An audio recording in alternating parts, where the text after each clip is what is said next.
So I think I'll actually start by doing this, probably work my way, start at the front, work on like this side piece here and then at the back. Yeah, let's try some thickness here. The value of 0.04 is probably going to be too big. 0.015. At this point, I still need to have some thickness because I want to make sure that like it fills up the form correctly. I can already see that I'm missing a synthetic muscle over here.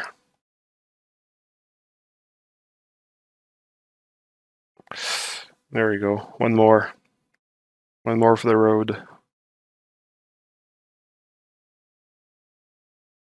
Talking about one more for the road, I actually am drinking this stout imperial stout from another local brewery from here. And it's funny because I actually went to the the place I actually go buy beer most of the time, and the guys there told me I'm like almost the only customer that buys this kind of beer, and part of me made me think that I was like somewhat decadent, and another part was actually proud because I'm like the only weirdo that buys this kind of beer. So there we go. More for me, I guess. By the way, how's the sound for people? My levels are saying that I'm capping into like crazy volume right now. I just don't know if it sounds too loud for you guys. Sounds fine for you. Perfect. Okay, well that's good. Perfect. Question: where do I start? Thanks for the follow. Where do I start learning concept art, specifically shape language and detail scatter? I couldn't find any resources on that. Well, like Ethereum is saying, Alexa Senecal actually has a pretty good tutorial on that. I was actually surprised because like when I checked the tutorial myself, and I was really happy to see that like he talks a lot about like rules that I follow myself, and he was able to put it really into nice wordings and stuff.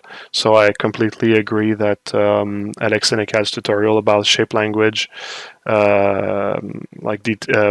hierarchy, and like detailing and detail scatter and stuff. Yep, it's a good tutorial. I recommend it. I give it my seal of approval.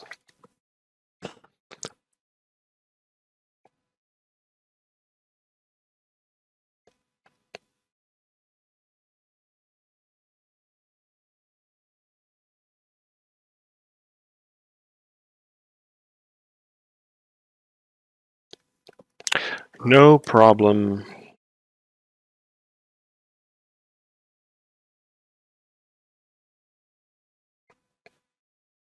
Oh yeah, I'm gonna hide part of my mesh because there's a lot that I don't need here to. It's gonna help to make this scene lag less because now with the amount of polished pieces I'm starting to have on this character, it's gonna start to to lag for sure. Especially mechanical characters lag a lot.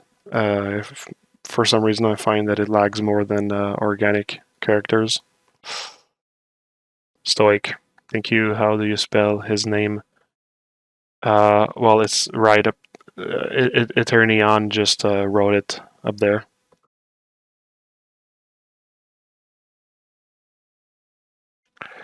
Tell him Marco sends you.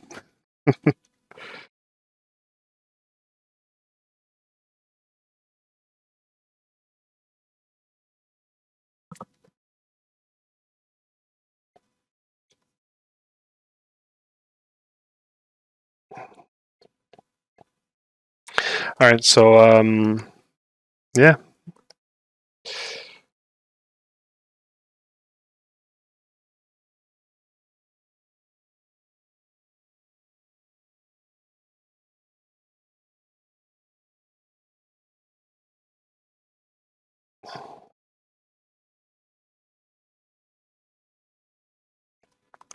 when I add the thickness to something, the first thing I see is like the thickness in relation to the rest of the other pieces around it, because when you have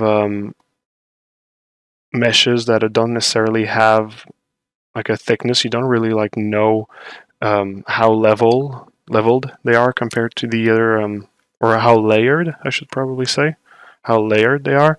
And the moment you add the thickness, you can see like, oh, okay, well, is my thickness constant in between like the other materials that are not materials but elements that are around it. And once that you had this thickness, now you can actually see like things that need to be changed or whatnot. And I just realized that I made a mistake right there. I forgot to activate an important option. So let me delete all of that, weld all my points again. Are my points welded? Yes, they are.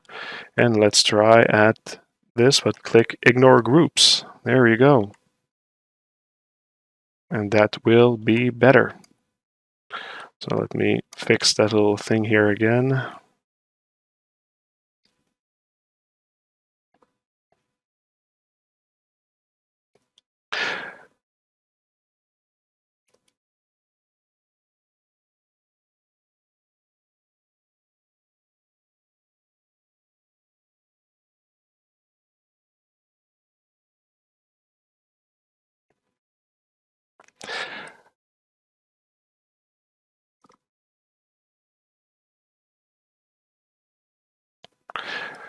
If anybody wants to listen to the same soundtrack that I'm listening to right now while working, I am listening to the Tron Legacy soundtrack by Daft Punk.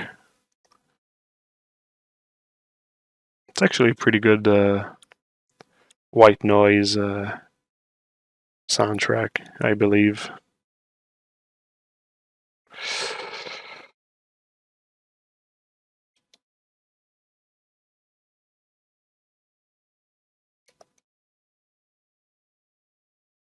Oh, I guess no. Guess I'll just okay. Just thinking out loud.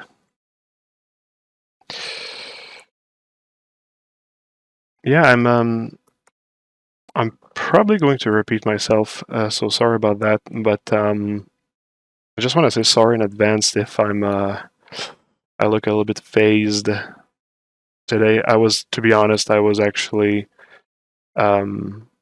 considering not even doing the stream, but part of me is needs to have a little bit of a normalcy and that sort of stuff. Another part of me is yeah, I'm a bit out of it. And believe me, it's not even because of Elden Rings. Although I've been playing and missing some sleep because of that fucking game. Actually, you know what? Let's make it official. Elden Ring actually has to do with that. It would be foolish to say that this game doesn't have to do with my the amount of sleeping time that I have. Yeah, it's pretty good. I'm trying to decide if I like it better than Dark Souls 3 or not. I still don't know. I'm gonna give it more time. I've been playing for like 12 hours since the last week, so it's not a lot, but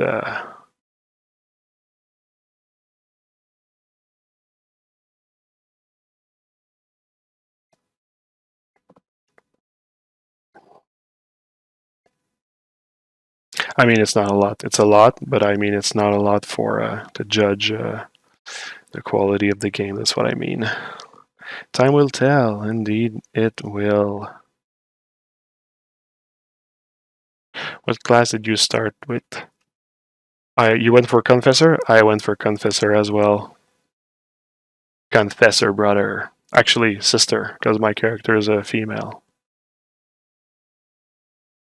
It's I actually, to be honest, I just went for what's the coolest armor, and if it fights with the weapon that I'm used to. So yeah, I'm not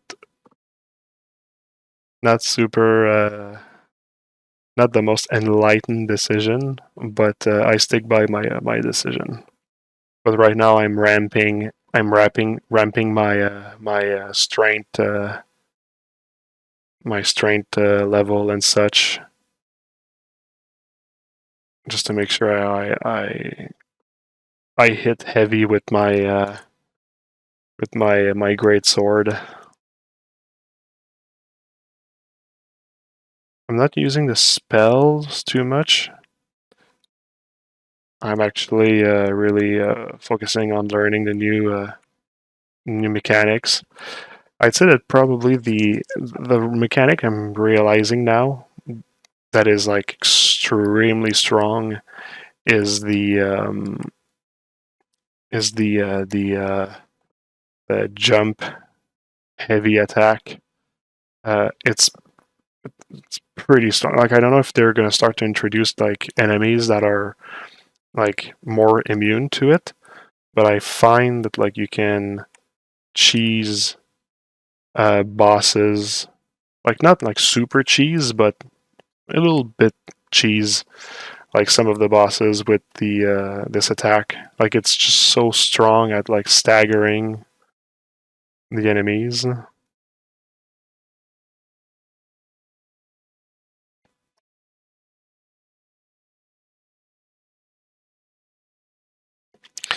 One thing they introduced that I was like, that's a pretty cool mechanic that I think I'm going to try to master is the I'm not sure the exact name. I call it the guard break. No, it's not guard break. It's basically when you protect yourself with the shield and you press on heavy attack after getting hit, and it actually does like a counter attack, not like the parry, but just like a counter attack. Yeah, exactly. The counter. I mean, you can get fucked by the counter because like if it doesn't stagger your enemy, you can be in trouble. Whereas the jump heavy attack, I find that like it gives you like enough time to retreat, even if you miscalculated your attack.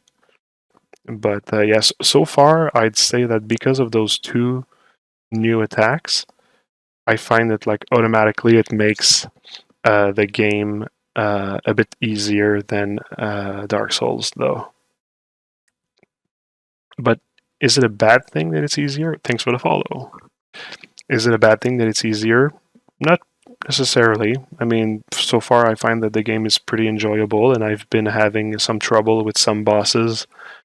So I'm having my fill of video game abuse. So that's good. But like I'm still like churning pretty rapidly through like the game. Right now I'm still on the first like part of the island. I haven't beaten like the guy that's guarding the bridge. That you need to I guess that you need to kill him to pass the other section. I still need to visit like what's on the east part of the island. And then I'll be pretty much done with the entire section. Like I've killed everything I've seen. And yeah, it's fun. I like also the horse battles, although they're like pretty simplistic, I find.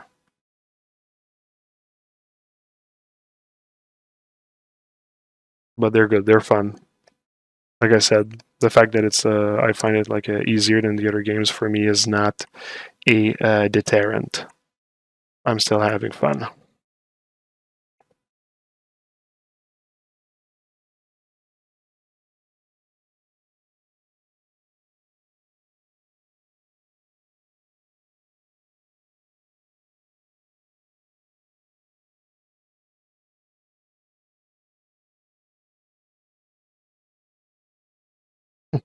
You see here the topology. Zbrush really doesn't like the topology over here. Well, not Zbrush, but the subdivisions. So I'm actually going to need to clean that at some point during the polish, which is not a big deal at all.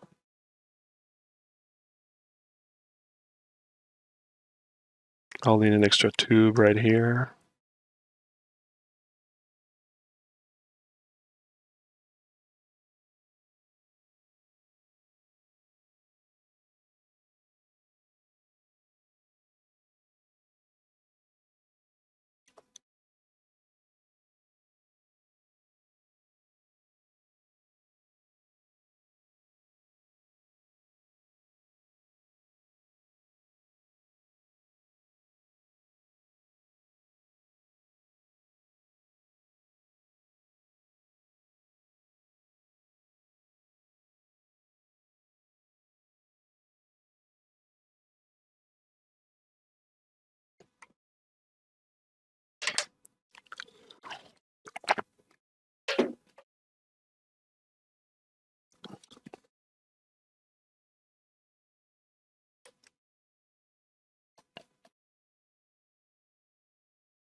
Now there's this gray piece here.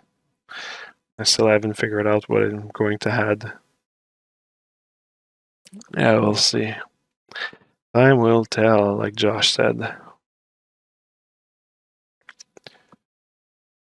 Like we say in French, chaque chose en son temps.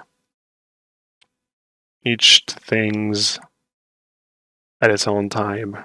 Something like that.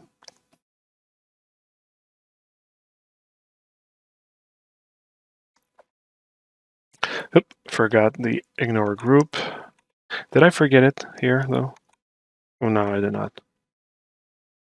Otherwise, it splits your mesh into like the poly groups. It's pretty annoying. Well, I mean, it can be a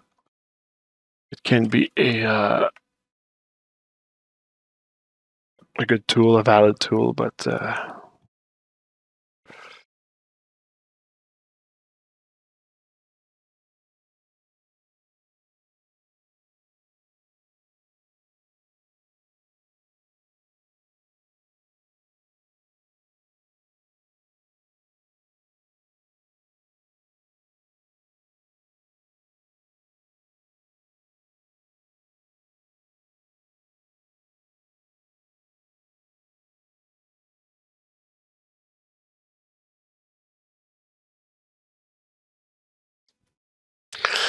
so you see the since this topology is a bit weird, like in some areas, when you subdivide, you see it creates like some issues, sometimes some pinches like that. But like I really don't bother too much with that kind of stuff. Like I'll know that at some point I'll be able to fix it. So yeah, I'm just gonna let it be for the moment.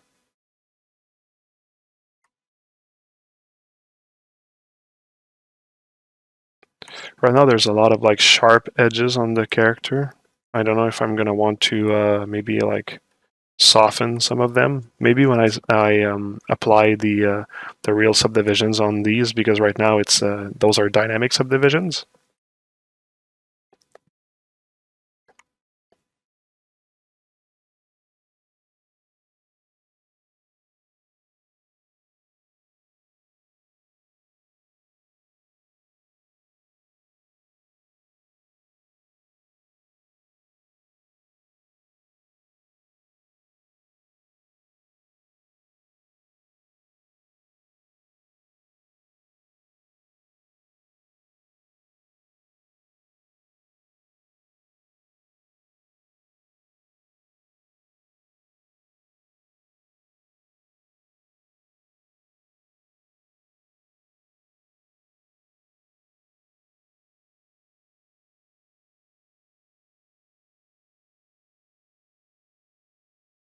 At some point, I'm going to need to also work on how these two things are connecting together. I'll do it after I'm done with the outer plates, though.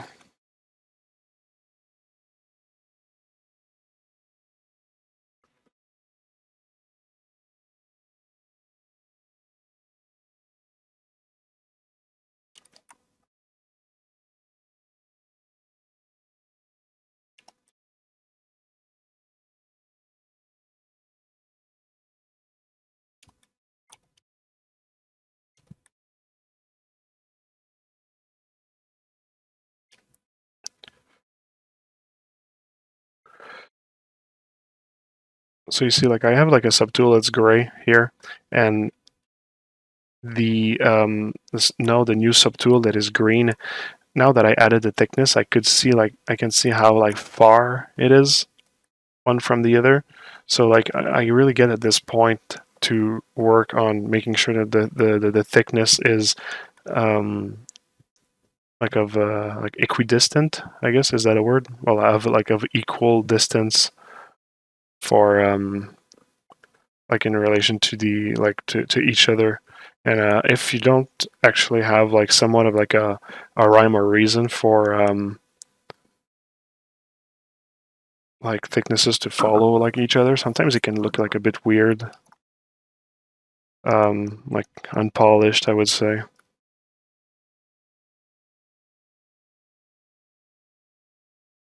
This should be fine. Also, I like the fact that it kind of like curves here. For me, that's good enough.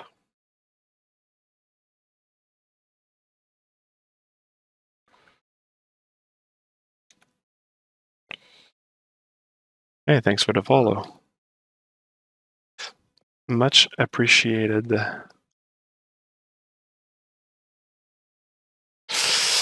Hey Marco, how are you doing today? Hey Azraf. I'm doing okay. Doing okay. It's it's pretty rough these days, but it's always good to come back and to do some treaty. That's for sure. I hope that you're doing fine as well, my friend.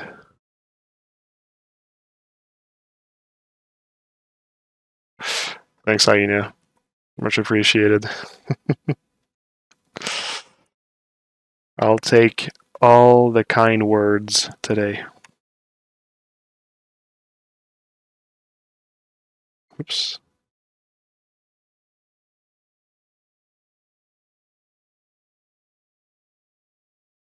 Actually, I've just realized that my music is way too mellow right now, and I think I need to energize myself a little bit more. And to energize myself, maybe I should put. Oh, alright, let's try that. Let's go old school. When I was a kid, I was a big fan of Children of Bottom. Let's go for that.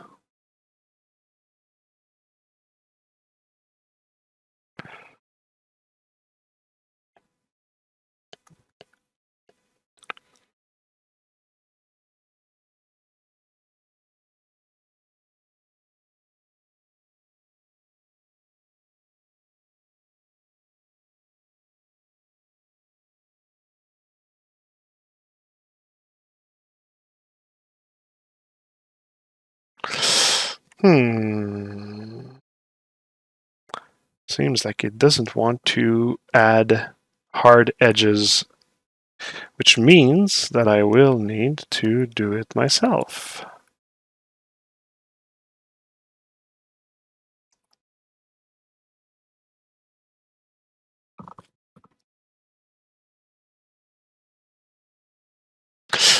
You couldn't have said it better, Azraf. That's how it feels, especially knowing that we have friends over there. It's yeah, it sucks. a lot. So fingers crossed that things will actually get better for everyone.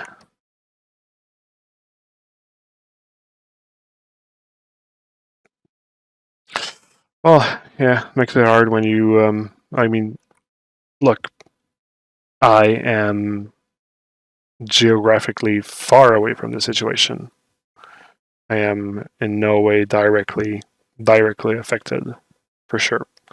That being said, my heart goes to everybody that's in trouble right now. And I do have some friends. I have people working for us over there in this part of the world. So, like, I do have like a daily reminder of like how much it is miserable for some of the people, and it's such a situation that should have never happened. I was kind of like trying to avoid talking about it because I didn't want to. Kind of like wanted the stream to feel like it exists outside of the world of that, but it's pretty fucking hard to just like ignore it. Plus, also, I mean, at the end of the day, I'm not the most like most informed person with everything, so I kind of like try to shy away from having like discussions that are related to like the world, the state of the world, and that sort of stuff. But goddamn, man, it's fucking hard to not think about it. So I think that the best thing that I can say is really just that people don't deserve the misery that's happening right now. Absolutely doesn't. And it's such a sad state of affair. And all my fingers crossed, fingers, toes, everything else. My nuts are crossed, hoping that things will actually get better. And in the meantime, well, the best that I can do is to take care the best as I can to the people that are working in this part of the world, working for us. I can at least try to be a good boss.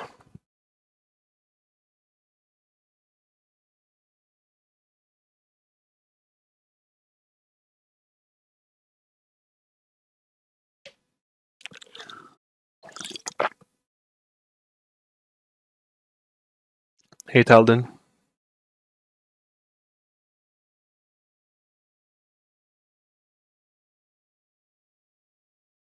Nobody parked left uncrossed. Yeah, exactly.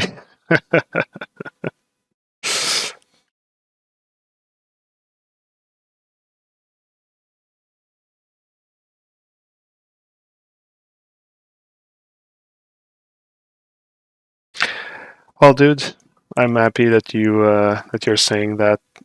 It's I really appreciate it. I really do appreciate it. I'm not saying that lightly. It's not super easy to conduct a worldwide business in these times. So thanks. It's appreciated, man.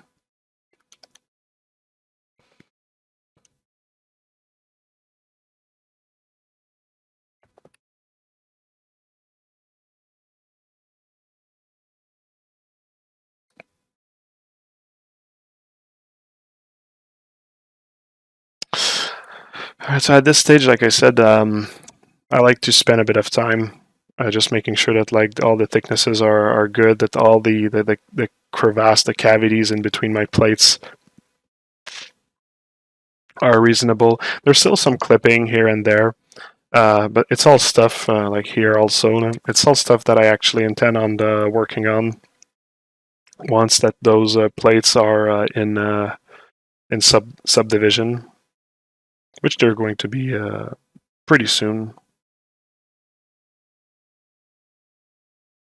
Plus, like the amount of time that I spent already polishing the surfaces while I was in low res and low resolution already makes for like a pretty clean result at the base level. So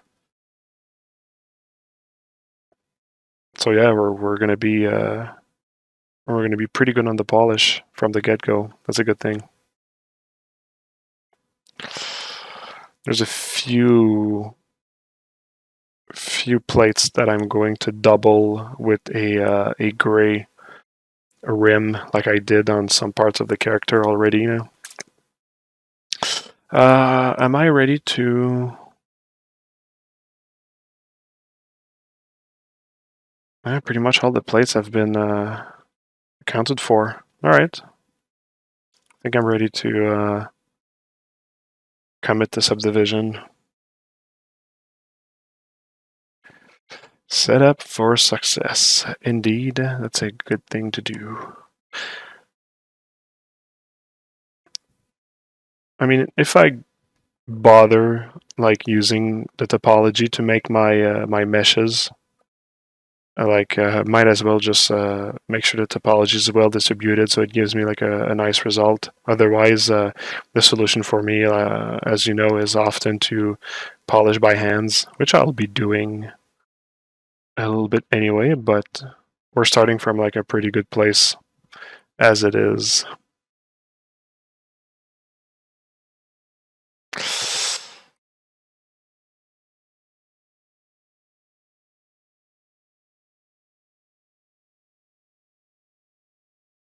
Yeah, okay, that's good. Let's do it.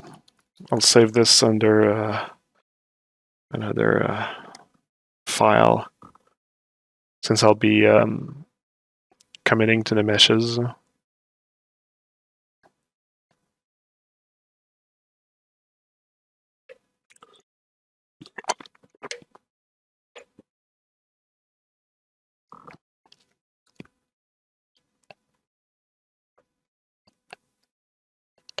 All right, yeah. So I was talking earlier about like a list of ideas that I had for my next character after that. I mean, there's like, whoops, eesh, oof. that was not a nice bug right there. That was a pretty scary one. Okay. So yeah, I was thinking on like what I should be doing, and there's part of me that wants to work on my like current secret project. I'm actually looking right now at like how much secret it needs to remain, and if it's not like too secret, I might actually work on that live. That could be cool. I would that would be a nice thing. But if it's not on that project that I'll be working on, I have a few other ideas, and my idea number one right now is I would like to do like another one of like the mashups that I did in the past. I always loved those things. It's a fun thing to do, I find. And I was thinking of doing a mashup. Take the character of Frog in Chrono Trigger. So old school Frog from Chrono Trigger. But in the world of Elden Rings. Elden Ring, wow. Not Elden Rings, but Elden Ring. I think it could make for like a cool thing. So that's one of my ideas. I was also thinking, like, well, no, that was one of my ideas. I was actually really inspired by the character of Link, but how like the Link that they called Oni Link. or in America, I think it's called Fierce Deity Link, which is basically some like weird form of thanks for the follow. Some weird form of Link from Majora's Mask that that I always thought was like super cool from my childhood. So that was another idea that I had. Maybe like mix him in the world of. I was thinking, I was trying to figure out if I could put him in the world of Metal Gear Solid. I think there's like something there could be like something cool and funny. I'm just trying to put my head around it. Or like in the world of Elden Ring would be like an easy one as well, but like I tend to shy away from like things that are too easy. Although like Frog in Elden Ring could be considered easy, but maybe a Link, like Oni Link in Berserk. I don't know, or like as some like Mongolian or like Persian warrior could be cool. Make it look a bit exotic, or at least exotic for my part of the world. I was also thinking of doing another one from my Mega Man series, doing maybe Mega Man Zero in the world of Sekiro. I thought that was actually maybe like a good idea. Or maybe even like something like crazy looking like Mega Man Zero in the world of Warframe. Maybe I think that there was maybe something fun that could be done there. Maybe Mega Man Zero, but like tribal a bit. It could be also cool. Like not necessarily tribal as in Horizon Zero Dawn, Dawn Zero Dawn, but like really fully like tribal.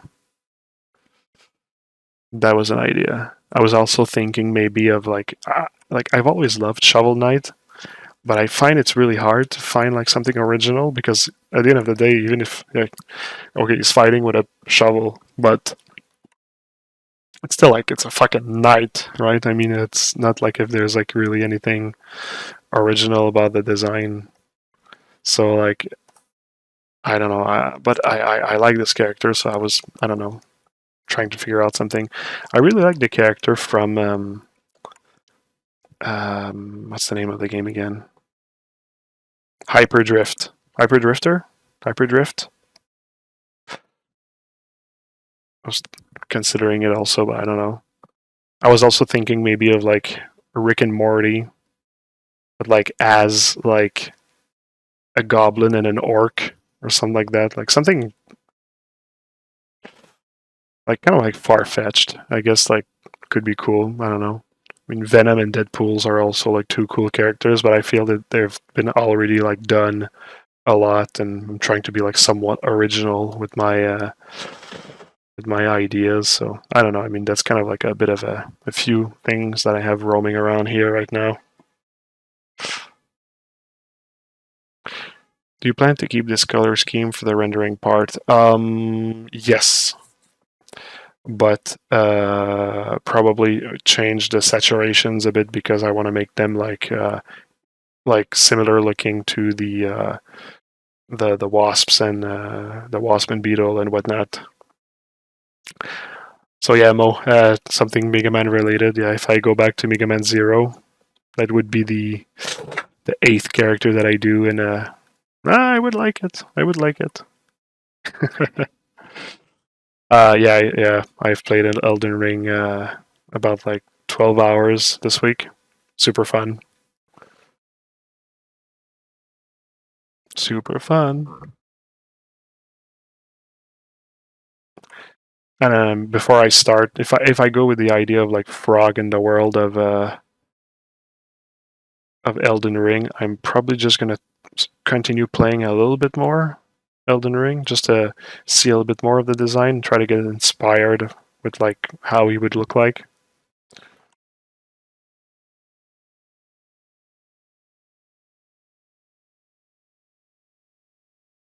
I just find it could be cool. There's something cool looking about like a frog. Especially in like those like Japanese drawing of like a frog as like an humanoid a bit. I find that there's like some cool things in there, and I find it really inspiring.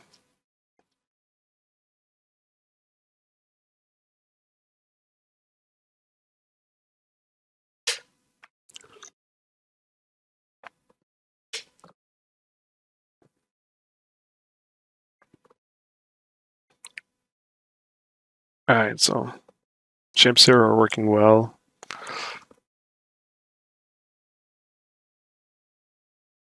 I think I'll commit to the shapes and start adding the trim detail and such.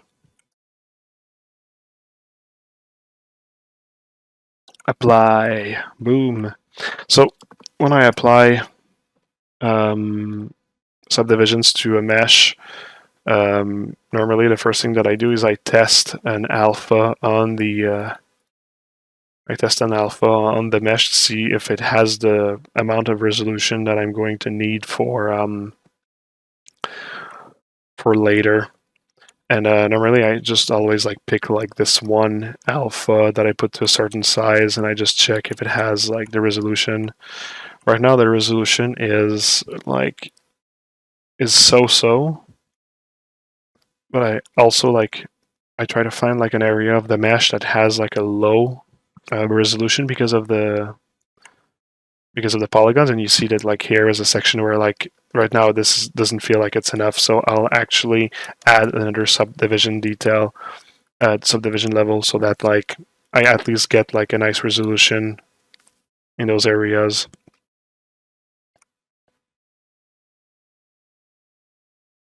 I'll also need to clean a little bit the surface, but like at least now I know that I have the correct amount of subdivision, so I'll change my material for something that's a little bit shinier, and I'll just try to kind of like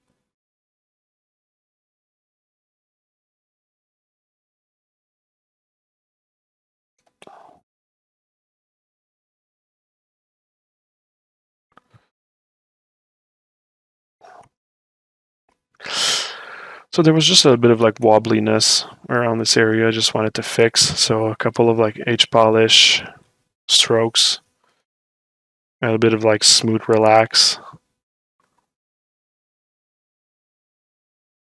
Now I can check if the sheen of light flowing on the surface looks good enough.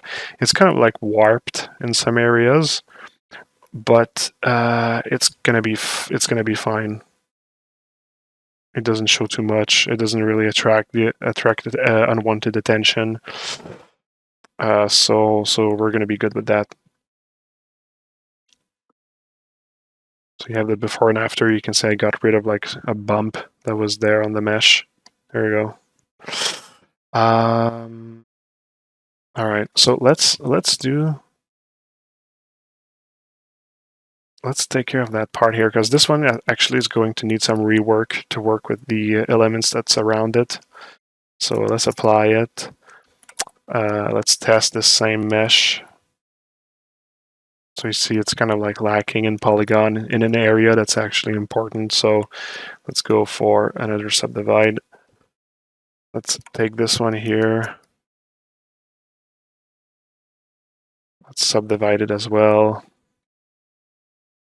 Let's do all the frontal pieces. At least it's going to be done.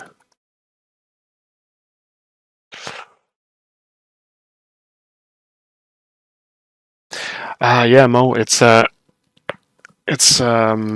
I'm really considering introducing a little bit more of like the design into the my streams and stuff. I really just need to make sure that like I embarked on something that's relatively simple as like a first test of doing that while streaming, because I really do like to kind of like throw ideas around and be by myself when I do some like research, because I'm really in my head when I do this kind of like research, it's not so much like on paper. It's really a lot about like daydreaming and that sort of stuff.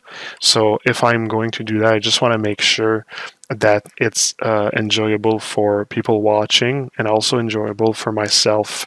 So I'll probably want to start, if I start doing this, I'll probably want to start doing it like with something that's comfortable, so I can actually provide a nice experience for people watching, and also one where I'm actually also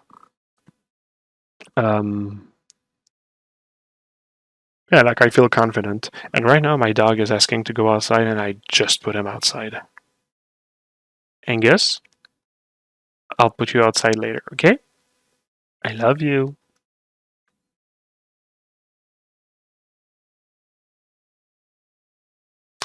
Yeah, I'm pretty sure people would like it. That's why I'm really considering it. Although, like, I don't feel like fully confident about it. Okay, guys, I think my dog is insisting, so just give me maybe 1 minute. I'll be back.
All right, I'm back. I'm back. The dog has been taken care of. Angus. Of course, Angus is priority. uh, I love him. And you know what I'm realizing? This chat box that I actually have on the top left is not even acknowledging my icons and everything. That kind of sucks, actually. You know what I'll do? It's actually going to. I'm actually going to work on changing it.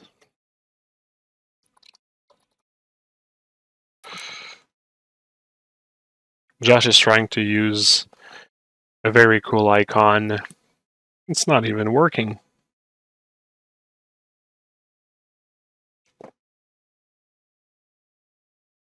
There you go. Fired.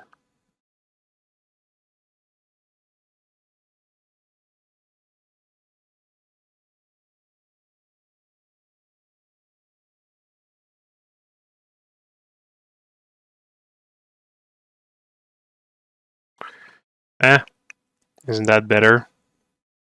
There we go. There's Angus right here. Right here, that's Angus. Huh? He's my little puppy, yeah? He's my little puppy right there. There you go. All right. It's not the most elegant chat box, but you know what? At least you get the good stuff.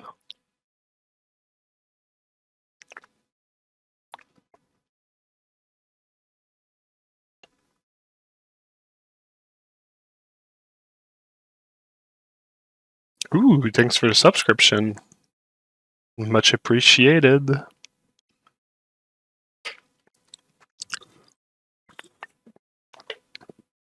West 3D Art.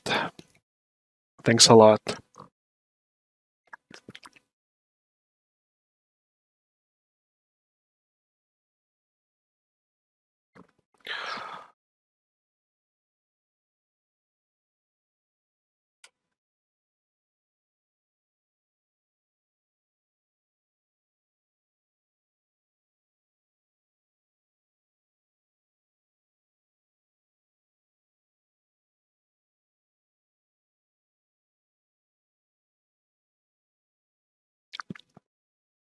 All right, so this here and this mesh here, I actually had a couple of those tubes, and yeah, I simply wanted to actually like have like the mesh kind of like follow those shapes as if like they were warping to allow the mesh underneath. So let's try to actually just like move them with the mask here.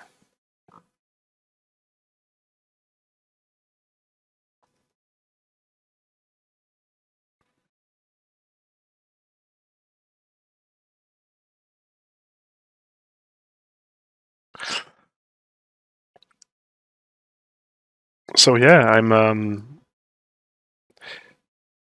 you're saying it's your pleasure, but it's mine. No,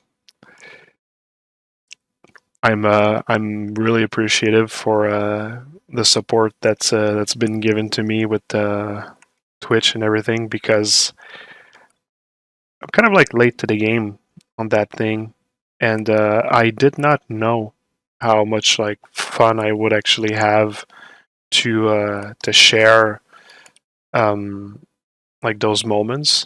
And like believe me, like my intentions are to do that for a long time. Um, there are like many things happening in my life. I have many obligations, professional, family, my own projects, and that sort of stuff. But this whole streaming thing is really something that I'm I didn't realize that I was actually missing that in my life. So for anybody that's giving me support here, I just want to let you know that I'll always try to keep it cool, keep it interesting.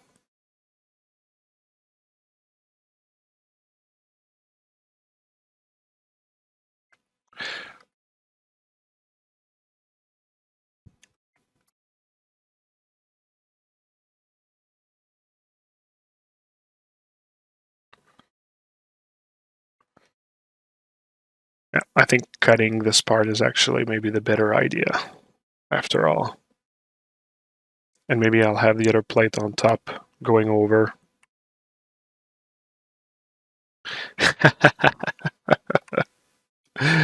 Yeah, man. I likes you a lot.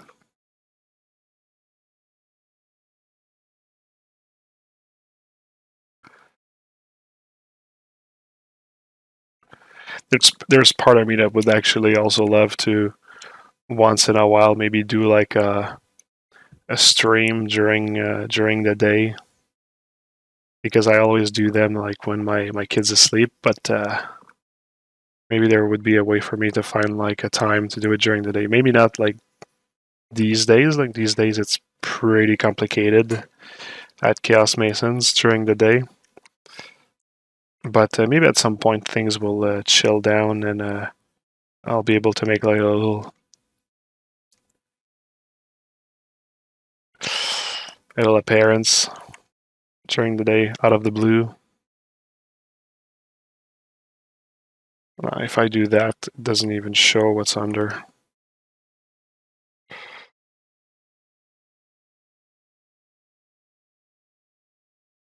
Maybe if I do the opposite.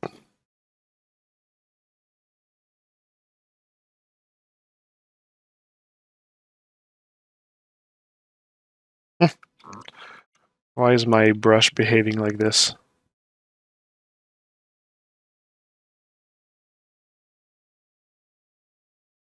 Huh, weird.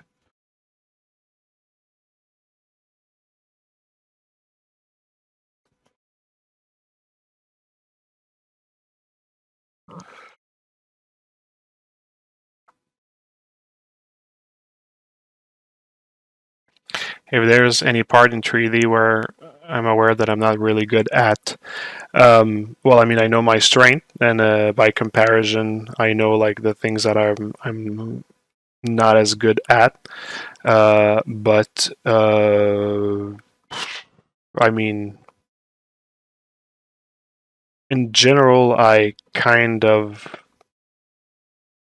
like pride myself for being able to do a little bit of everything. So I actually am I'm pretty okay with my level in general with things. There's some stuff that I prefer, like I don't like to do as much, like doing human heads. Like for example, like this is not something like that thrills me as much as like doing mechs or that sort of stuff or whatever. But like I still know how to do human heads. I mean, that's what I did today during the day while I was working on the my other project. So it's just it doesn't like really thrill me, so I don't practice it as much. So of course I would not be able to use it as a thanks for the follow, to use it as like a point of like pride maybe. I don't consider myself necessarily like a good artist at rendering either. Although some people appreciate the things that I do. So yeah, there's a few things that I'm like, yeah, it's not necessarily like my strain, but I made it something really important to me to know how to do a little bit of everything. So versatility for me is really important. I mean, if you look at in my portfolio, there's a lot of like various themes and that sort of stuff. Of course, there's some styles that I don't really concentrate on because it's not really my forte or what inspires me. But yeah, at the end of the day, I think that it's kind of like important to not be like a one-trick pony and know how to do like a couple of things. But it's important to also um, follow your heart and do the things that you like to do. I kind of like said the same thing on the same stream last week about like working on your portfolio. There's like a good balance in between like doing the things that you need to do to make you happy and to show what your interests are, and there's like another part that like it's important to kind of like show things that you'll know that the industry will want to see. So in terms of like being versatile, it's important to have like some versatility.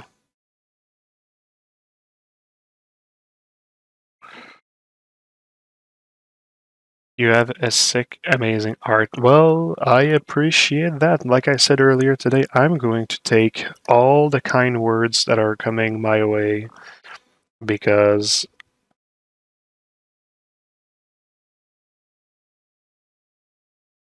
because I wouldn't mind having a little pick-me-up.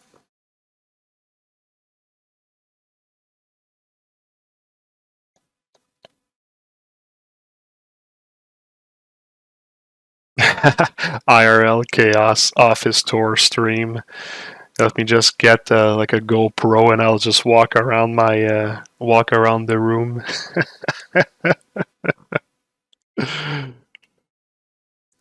With 3D art, if you are looking forward to work with us at some point, it's pretty simple. You simply need to work on your portfolio, send it our way, and we will keep it in our records. And at some point, if things are matching, we'll give you a call. That's same goes for everyone.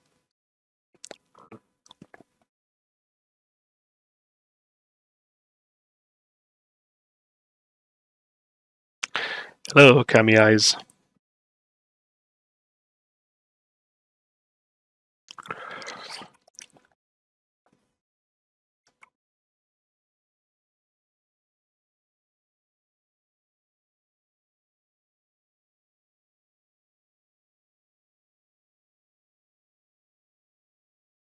That would be awesome. What, the part where I put a GoPro and just walk around my room?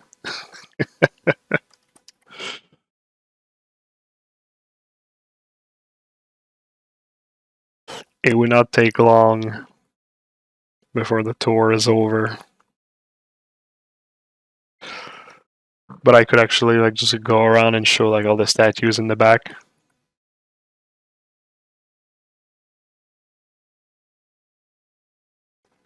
Execute effects. Nice little icons right there. Oh yeah, absolutely. Well, yeah, like I said, it's always open to everyone. I mean, I remember this. This is kind of like a story that makes me happy, but we've at some point we needed some people for a new project, and I was looking for something pretty specific, and it just so happened that somebody sent their portfolio to us, and the portfolio was like exactly what we were looking for. So the exact same day that the person sent their portfolio, I was like, "Hey, do you want a job?" Clearly, like he was not expecting like an answer that fast or that sort of stuff, and he was pretty happy, and it made me really happy to let things happen so like instantly. I mean, things are not like that instant normally. Like it's not like we always have like a project right away that we need people and that sort of stuff. But no, that was a cool story. That guy was really happy with us, and he's still with us, working on cool projects. Happy to be there. We're happy to have him.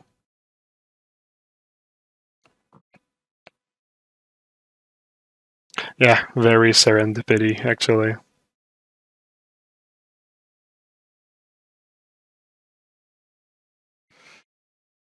Do you know anything about the think tank? No. I isn't that like a teaching thing?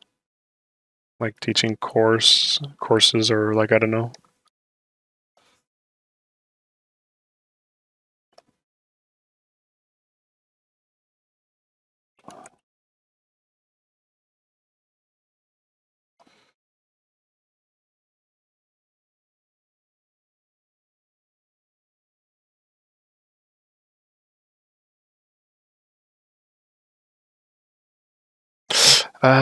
Yeah. I don't know. I hear the name often, so like because I hear the name so often, I would kind of like be inclined to think that it probably has like somewhat of like a good teaching curriculum and that sort of stuff. But I actually really don't know, so I can't really put my stamp of approval on this one though.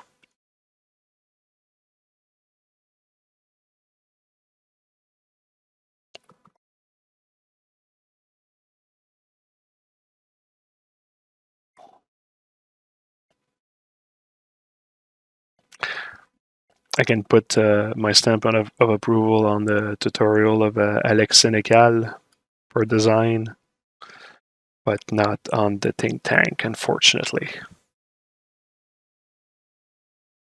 Except if they want to sponsor me, I can tell as much bullshit as they want. They make me tell as much bullshit as they want. Actually, you know what? No, that is not true. I would not start lying to my public because people are throwing money at me. That's not how I want to earn a living.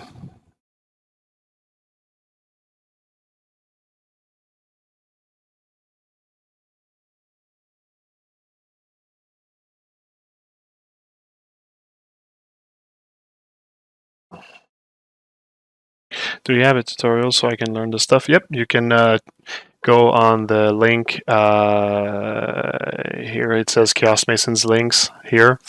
Just type that in your URL. Then you'll see we have like a Chaos Mason store. We have a Gumroad. You can check on that. We have a couple of tutorials.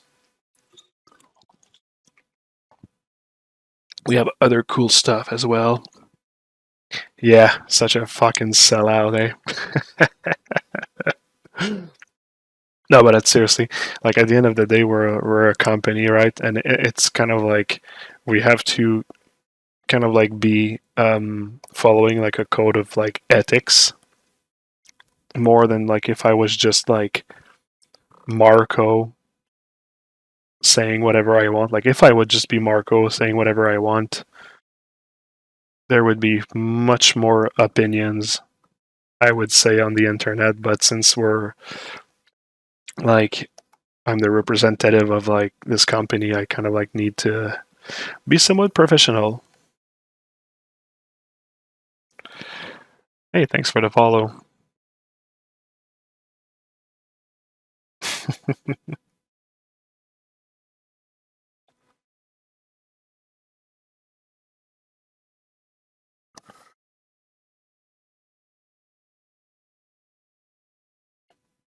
Yeah, that's not like how I intended to work on those parts there actually, but I think I'm just gonna go for that. It feels like this is like where my brain is bringing me.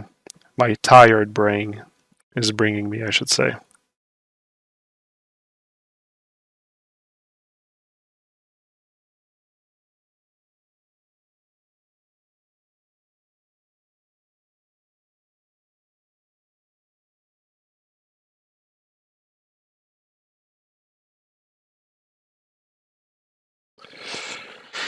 Yeah, brain's in control. Where is it gonna leave me? I'm not sure if I should listen to it too much because it's telling me to play Elden Rings. Actually, that's not entirely true. I'm like at this point in my life right now where like my time is very really precious because it's divided in between a lot of things that are important. My family, work. There's a few spare time that I actually have, but despite that, it's like weirdly like I don't jump right into like video games when I have spare time. I'm really I find I have like a good balance of like spending time working on my 3D, spending time working on well, not working, but actually playing video games and that sort of stuff. So I'm pretty happy of this like balance that I seem to have found. So good for me. Elden Ring is good.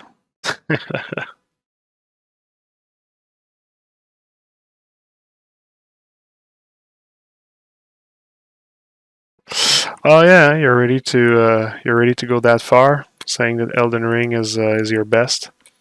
That's interesting. I'm still trying to make my mind about it. Like I'm not sure yet how I feel. I have 12 hours in the game, so I need to see a little bit more before really actually like making like a full opinion about it. I will say that for the moment, I think that I still prefer Dark Souls 3. But it might change. And the only reason why I say that is because I feel that there is a lot of way to cheese in Elden Ring, and because you get so much abuse. Thanks for the follow. Because you get so much abuse in the Souls games, the moment there's like a way to cheese, it's kind of like you take it because it's like it's so unfair, right? But I find that like I'm kind of like almost enjoying more when there's like absolutely no way to cheese at all and such. So I don't know. But like I said at the beginning of this stream, like this whole like the game is more simple or blah blah blah for me is absolutely not something that I would actually use as a critique to say that the game is not good. If the game is more simple, I'm totally okay with that. I'm absolutely okay with the game being more simple. But if I have to judge which one I prefer, I'd say that it's probably still Dark Souls because of the whole like experience or whatever. One thing that like uh, the game has that I'm like, all right, that's cool. The fact that it's actually open world kind of like has this like nice effect of like when you're tired of like one thing, you can try like another somewhere else. The Souls game from before, they kind of like had that. Like if you thought that you didn't take the right direction, you could take like another one and see if like there it's a little bit more bearable and that sort of stuff. So, but in the open world format, it's like a little bit more fun, I'd say. But you see, like the down point now of that is that I find that the open world so far, like I said, I'm just in the first section of the game. So far, I find that the environments are kind of like a bit repetitive, and I found that they had like maybe a little bit more variety than the other ones, a bit more uniqueness and such. So that's another argument for it. But goddamn, I'm having fun. That's for sure. That is undeniable.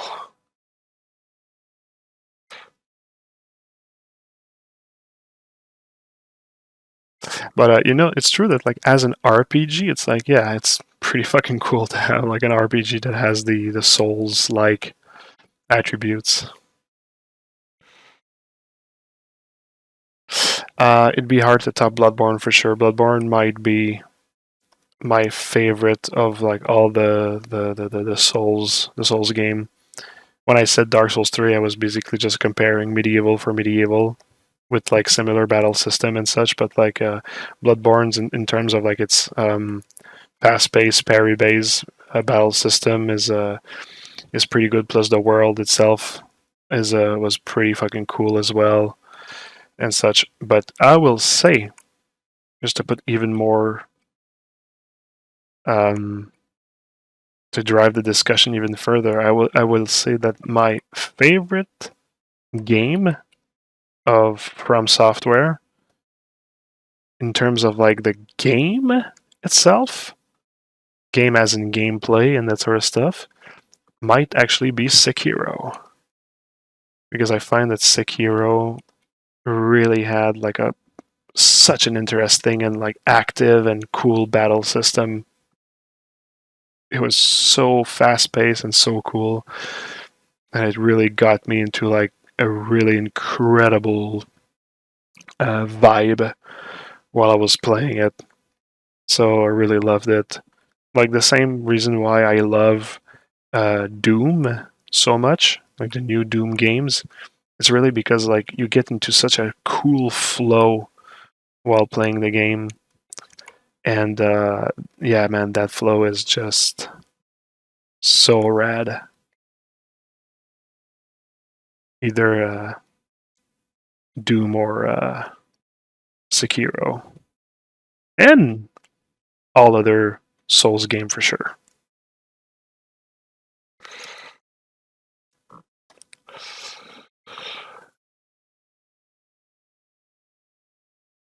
You say that Dark Souls 3 has more options to cheese. That's weird. I don't share that opinion. So I'll if I play again, I'll try to keep an eye open for that, and maybe I'll see what you mean.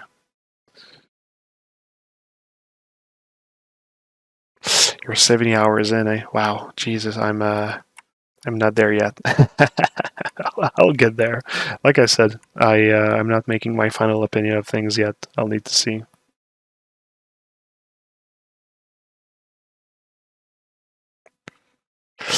You think Sekiro is the easiest because of the deflect mechanic? That's weird. I have also heard only of the opposite opinion, which is also my opinion, is that it's really the hardest.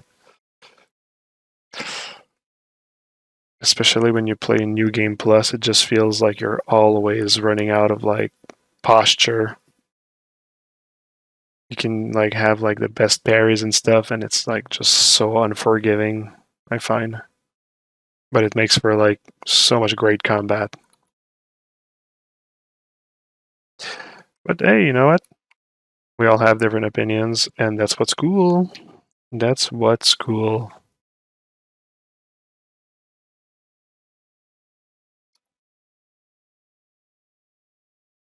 Let's just agree that there's enough to have tons of fun with all of those games.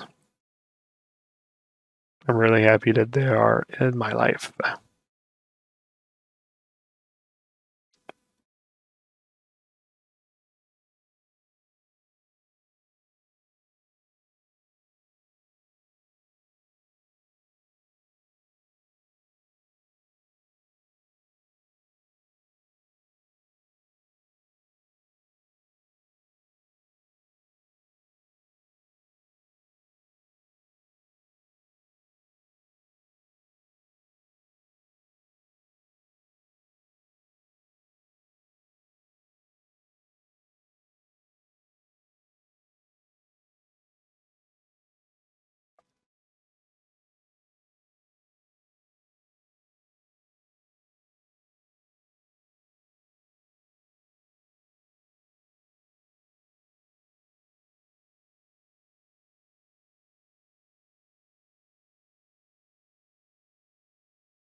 Interesting, interesting. I didn't even check the meta score of like the game. I don't even know if like in general people appreciate Elden Ring. I can just say that like for me, me likey.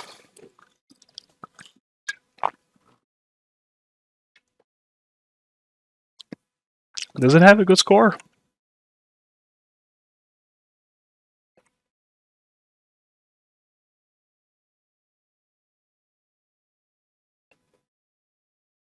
Oh, really? All right. All right. Next question about Elden Rings. Um, does any one of you like see the flavor of like J.R. Martin in the story? Because maybe I'm just like an ignorant fool or whatever, but like I just can't even tell that this guy is like working on the story.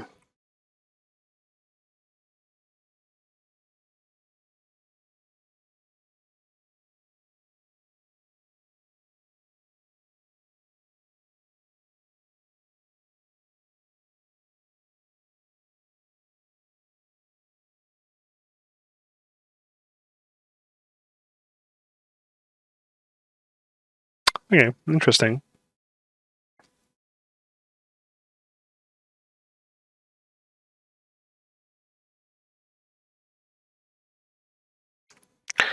I actually, to be honest, I stopped watching Game of Thrones. I think at like season 6 or something. So like I cannot say that like I'm the most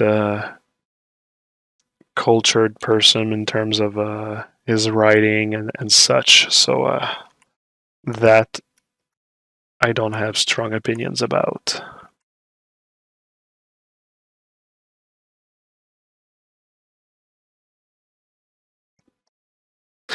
But I find it fun. I find it fun that people are doing like collaborations like this, especially when you look at like two nations that are like so far away and stuff or whatever. I find it's cool. I do appreciate that.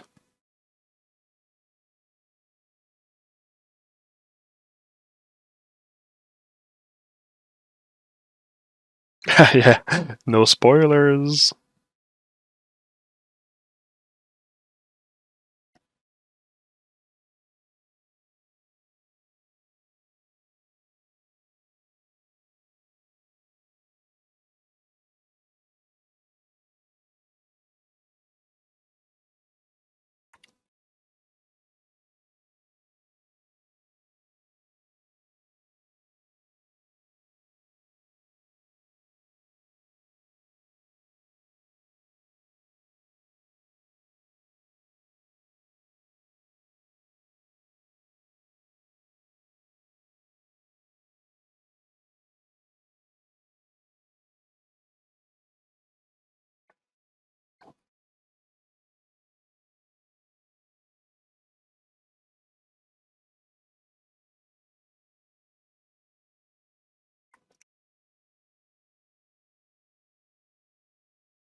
All right, does anybody have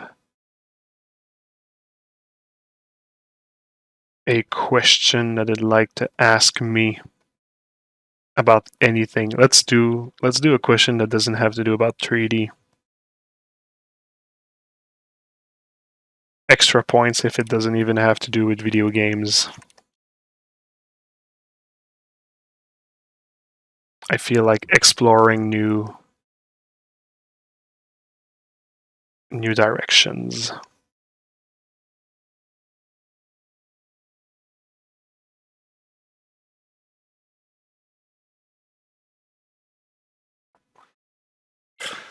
Movies or TV show that I watched recently.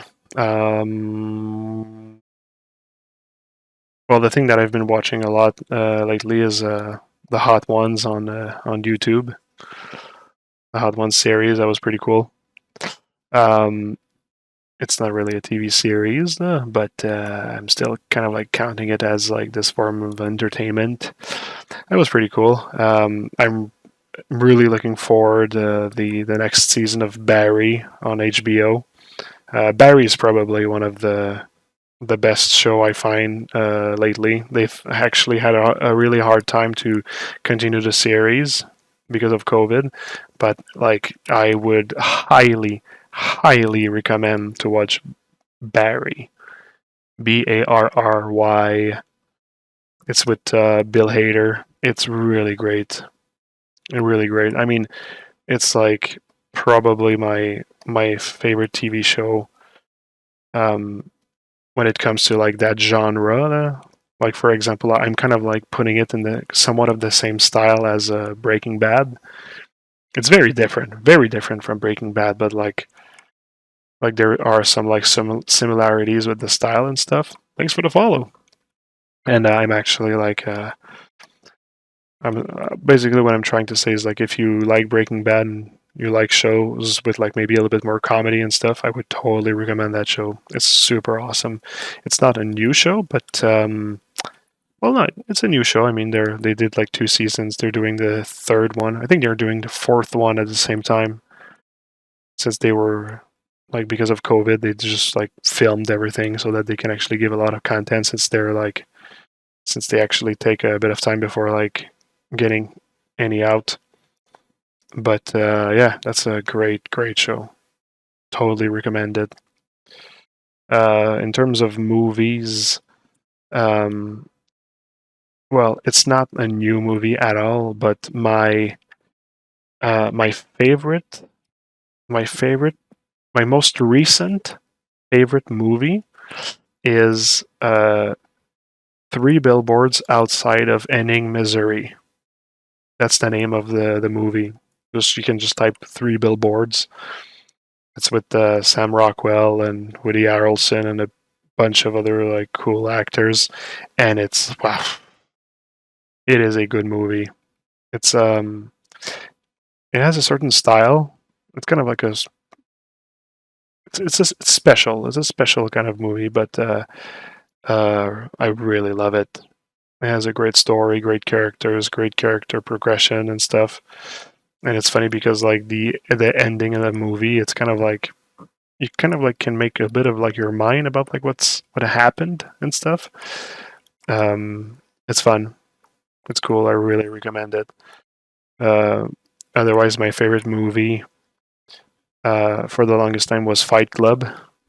So of course, anybody that did not see Fight Club, they need to get off that stream right now and go watch Fight Club, and then come back to my stream.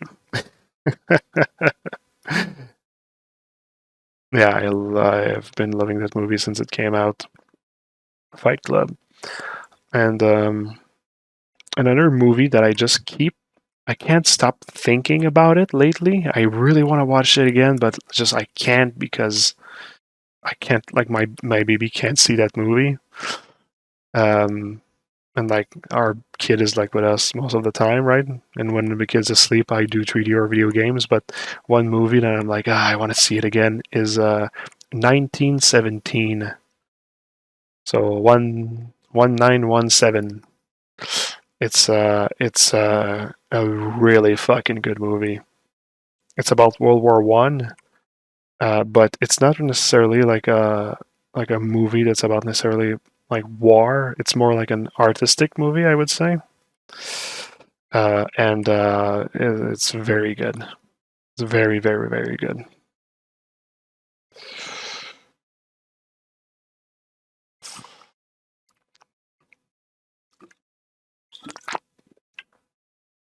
Man, the chat just lit up, eh? Well, maybe in OA3D, but I just want to point out I really like how you show functional when designing mechanics. That's one of the key important aspects, in my opinion. Well, 3v1 Knight. I'm happy you say that because like I try to balance myself with like technicality and actually not really bothering too much with technicality. So I'm happy that you say that because I do try to strike that balance, and it's nice to see that like you can see it. So yeah, thanks for the comment. That's appreciated. My most embarrassing story. Well, last time on the stream, I told a story about something that my dog did while I was driving the car. You know what? Actually, I'm going to be fully honest. Those videos I put on YouTube, right? 2 weeks after they're well, I mean, 2 weeks after I post them, I record them, I post them on Facebook, and the story that I told last time, I actually removed it from the movie, from the video, because in retrospective, I was like, that story is a bit too disgusting. So I actually censored myself. So I'm just keeping it for like the cool people that watch me on Twitch. But it's not my most embarrassing story. It's more like my most disgusting story. But my most embarrassing story, to be honest, I cannot talk about it on the stream, and it's not even because like I'm ashamed of it. It's because like, well, first of all, it's a bit like R-rated, but also it's like out of respect for the person that was with me. Yeah, I would want to make her feel bad, so I'll keep it for myself. I can maybe think about like another embarrassing story. I'll try to think about one. I'll try to think about one. That's actually a really good question, I realize, and I'd like to make it up to you. So let me maybe come back on it. Top 3 favorite games. Top 3 favorite games. So I mean, Dark Souls 3 for sure. Journey's fucking good, and Zelda Breath of the Wild. So I don't know if that's really my definitive answer, but it's the 3 that comes to mind right now.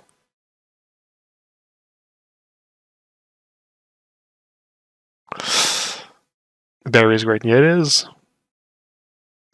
Kind of like Better Call Saul. Yeah, exactly. When I say Breaking Bad, I also mean Better Call Saul. Like, for me, they're all like the same thing.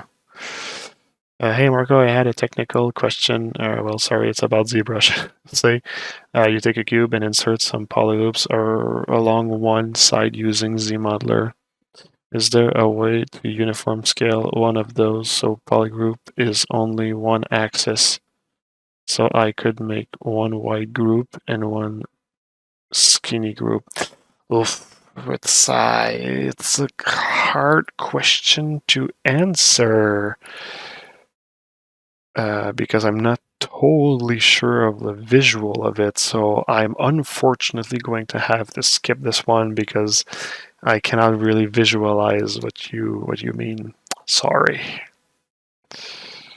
First rule of Fight Club is you do not talk about the movie Fight Club. If you were a true fan of Fight Club, you wouldn't have mentioned it. Yeah, exactly. There you go. That's the exact joke I just said.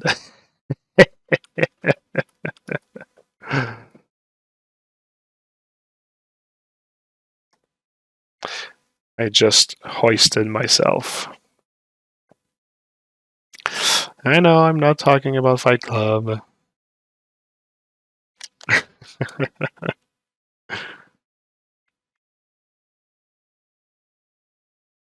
Yeah, you had to have been there. Very, very VIP, eh?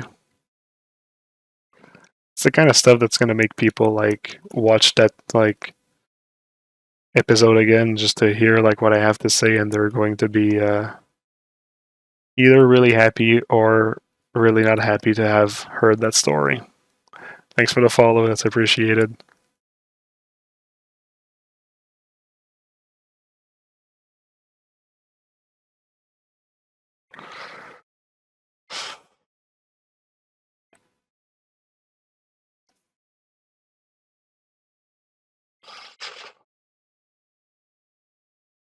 My name is Robert Paulson.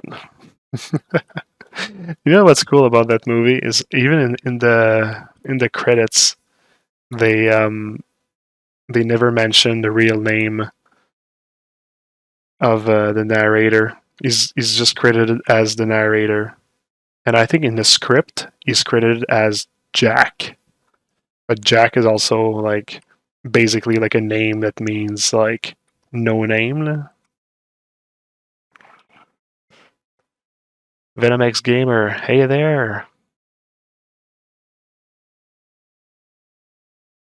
Maybe if you click on the last option of the gizmo for multi-selection, thanks to 3v1 Knight for trying to help with that. That's appreciated.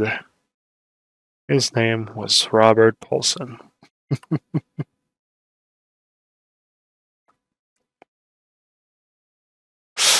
Yeah, I've never read the book, but I heard that like most people were really pleased with the way that David Fincher interpreted the book and made it into the movie. No, sorry. I mean, like I heard that Chuck Palahniuk was actually, or that like people in general were pretty happy of the way that like he paid homage to the book. There's also another movie by that's made from a book from Chuck Palahniuk. That's called Choke. It's actually the first movie that I saw with Sam Rockwell, which is one of my favorite actor, by the way. He's in 3 Billboards, like I said earlier, and yeah, Choke. It's not as well done as Fight Club, but it does have like this really interesting story and like how things like happen and such. And I would actually give it a try for people that love like really twisted stories a la Chuck Palahniuk. No?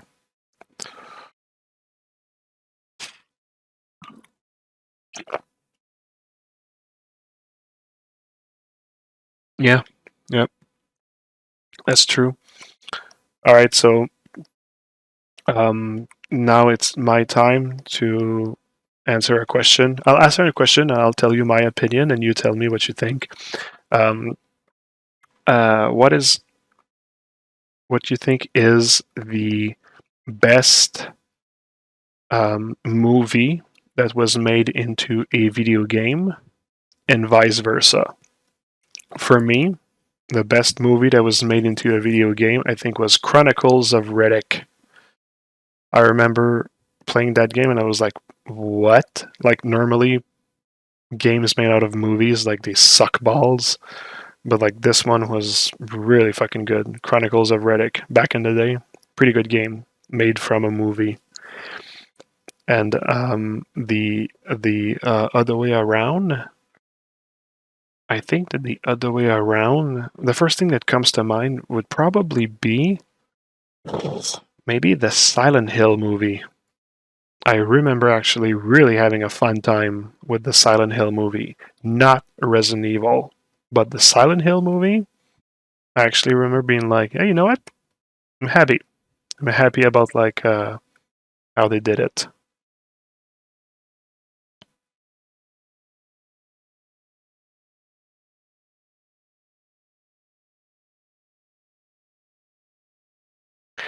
Path of Neo. Path of Neo. What is Path of Neo? Is it a game or a movie? It feels like it's probably a game about the Matrix, I guess. I don't know.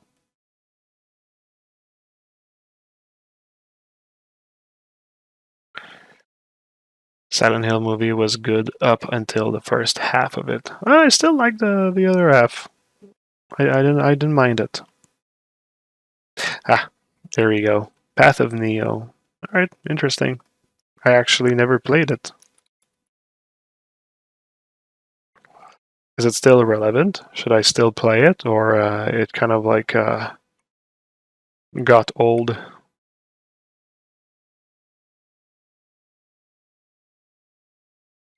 I don't like what's going on here with that piece. I'm trying to find like a way to.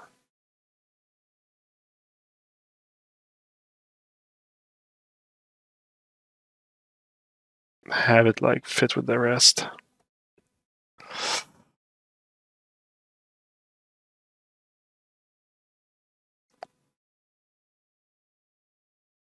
Cool. The Tomb Raider movie, I found was entertaining. Actually, I wouldn't. I don't really have to say. I don't really have any negative things to say about it. It was a pretty decent thing. So, yep, I would say that it was actually enjoyable. But it's like, yeah, I mean, when you have like Angelina Jolie on screen for a couple of hours, make things easy to appreciate.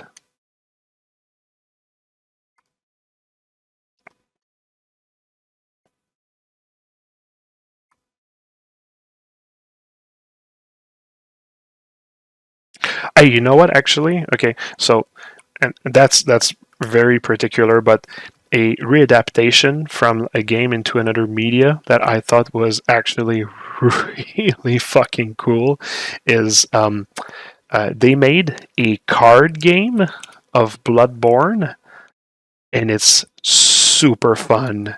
It's really good. Like I'm a like I don't really have time anymore, but like back in the day, I was like a big fan of board games, card games, that sort of stuff. And I tried the Bloodborne game really just like on a whim, and I was really not expecting anything good because it just sounds like a cash grab and stuff. But like I swear to God, the card game of Bloodborne is a very good game. Very good game. One of my favorite board game, card game, whatever.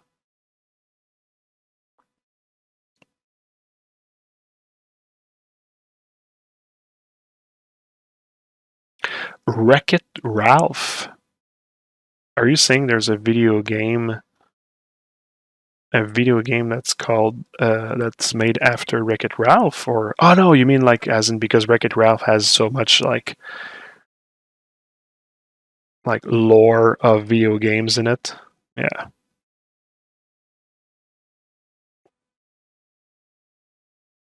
Yeah, Wreck-It Ralph was fun actually. I had a good time with that. I really have in general I have a good time with animation movies and such. I just watched Toy Story 4 with my kid.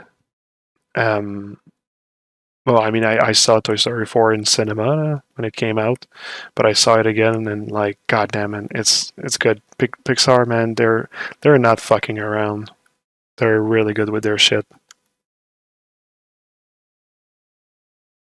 The animation movies, it feels like people finally gave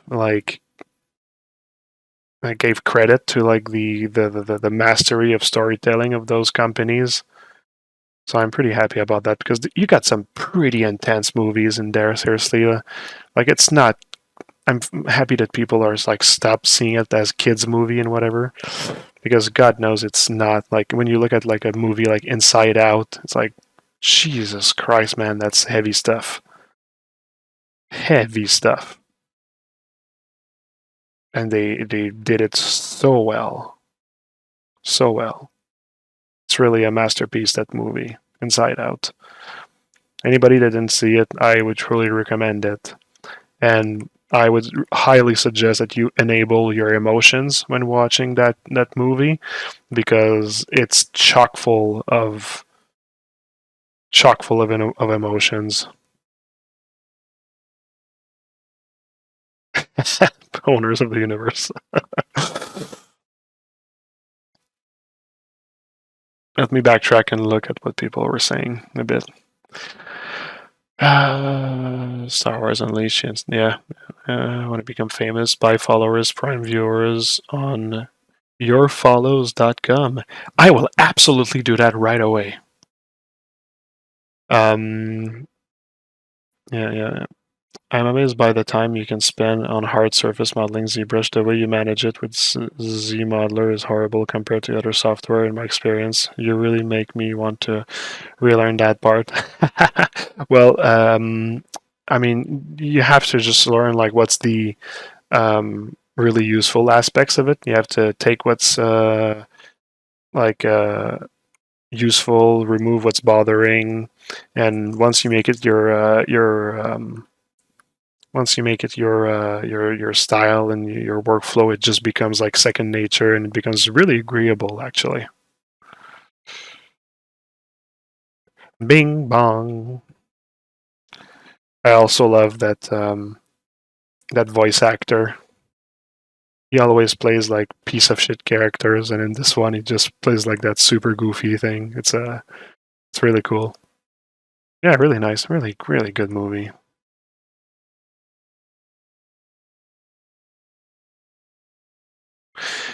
Another one that came out of Disney Pixar recently that I thought was really cool was Luca. It really did make me laugh a lot. Really liked it.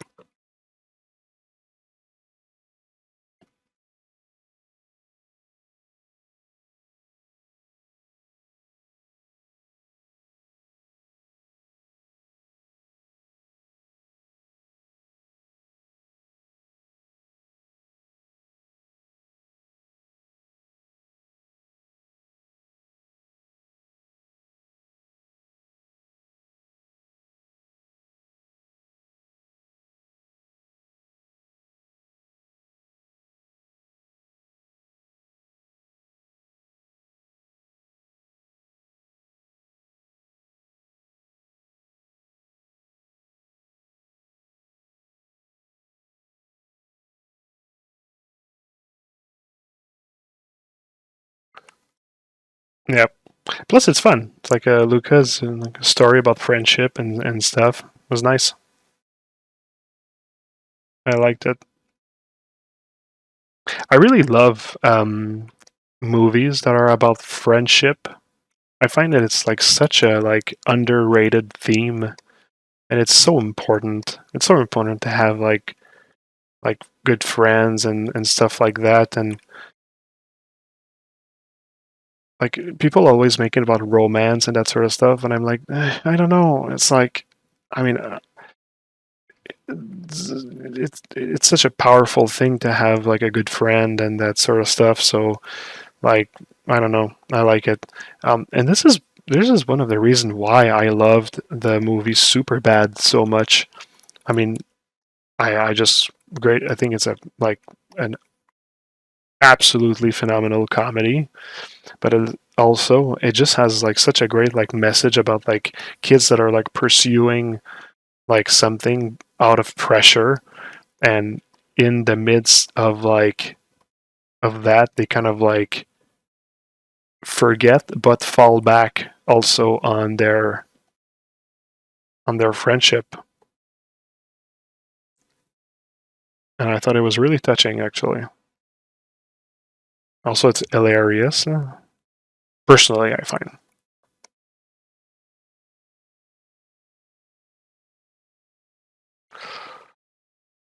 Disney also had one recently called Ron Gone Wrong. It was good on Netflix, and the one recently called. Okay, yeah, Ron Gone Wrong. I watched it with my kid as well. It was pretty fun. He really liked the robot, and yeah, I thought it was pretty cool. It was fun. It kind of like lost a bit of steam at the end, I find, but it was good. And the Mitchell versus the Machine is an incredible movie. I super loved it. I thought it was really good, and I would actually really recommend it. It's really like a movie that's aware of like the present times and stuff, and a really good sense of humor. Really good.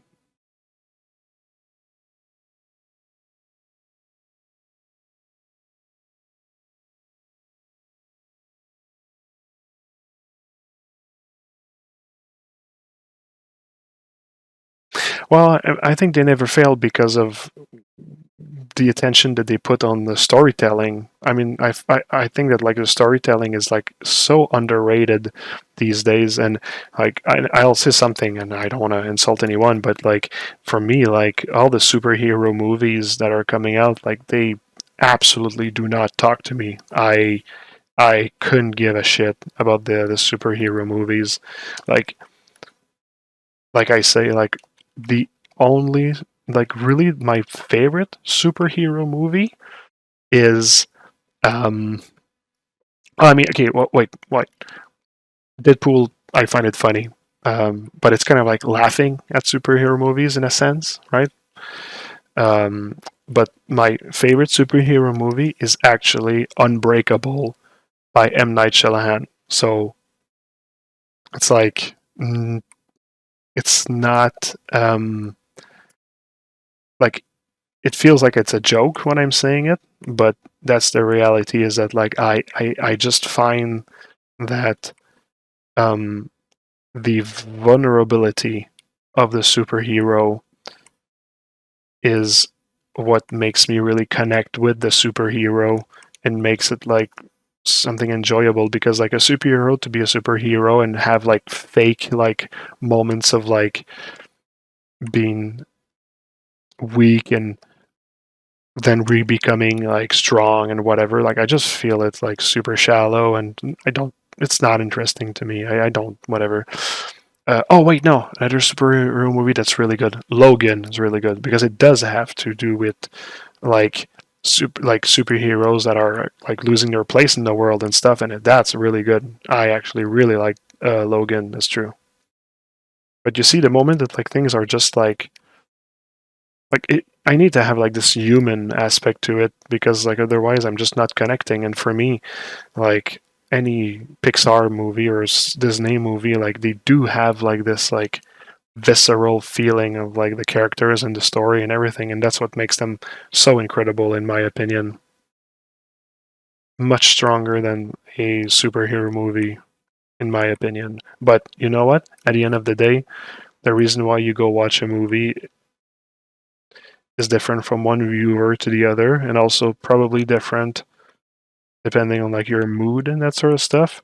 So to say that like one doesn't have its place in the world would be foolish, and I will just say that it's really something that's personal to me. So it's really just my opinion at the end of the day, you know.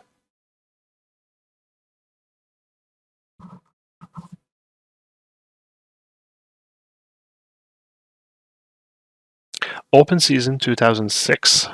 What do you mean by that? Amen. Yeah, the underdog aspect, exactly. Exactly. Absolutely, yeah. Newfound mortality.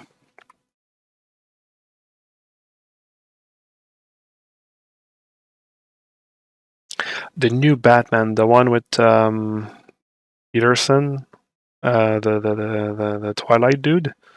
Yeah, I haven't heard anything about it, but I am always welcome to see a new rendition, and I find it's an interesting actor choice, and I will be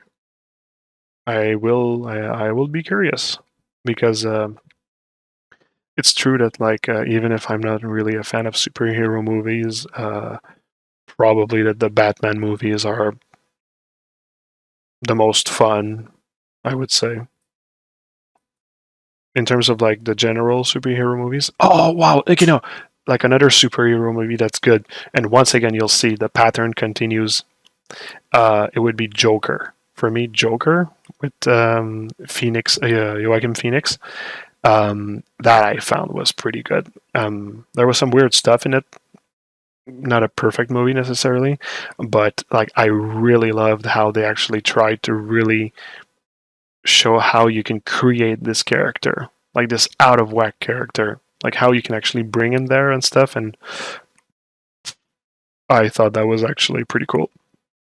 I would totally be down with a Harley Quinn movie with the same director. Vampire turned into Bat.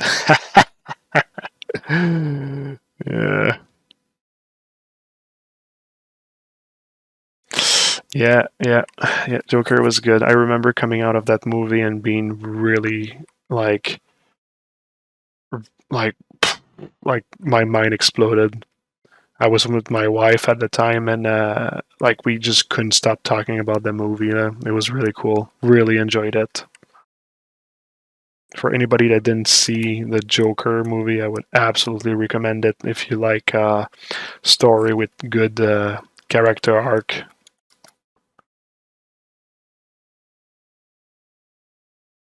Okay, small change of subject, but still talking about character arc.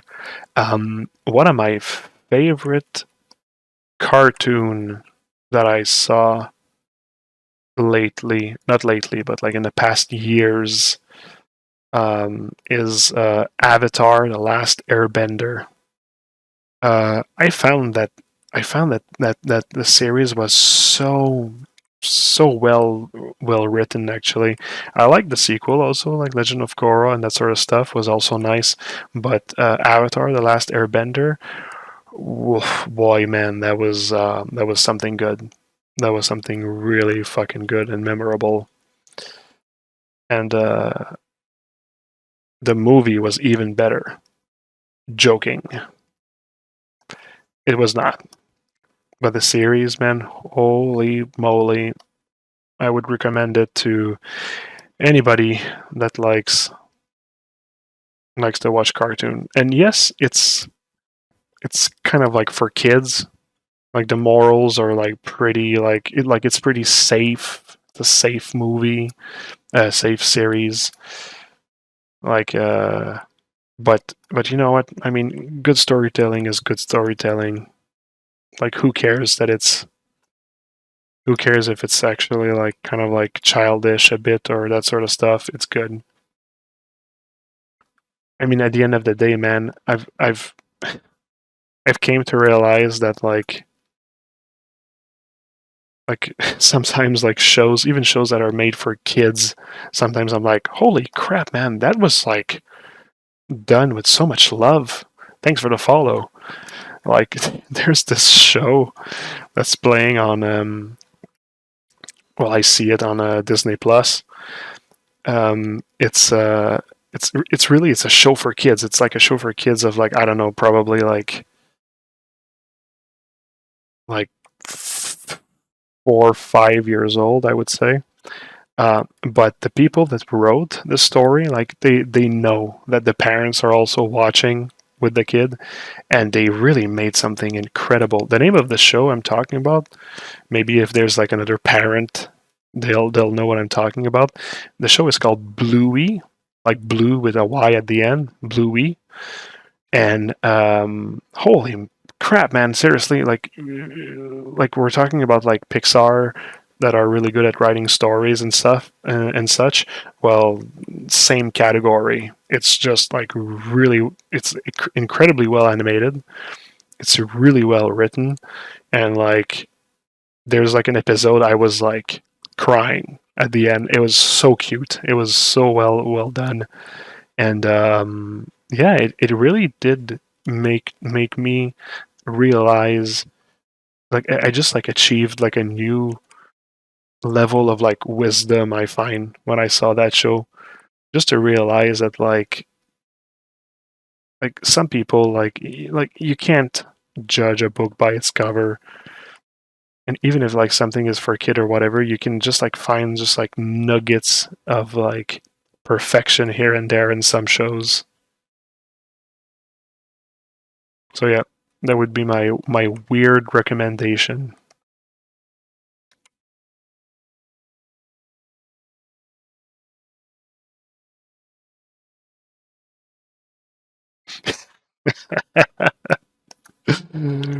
Maybe Patterson has like a cheat trick.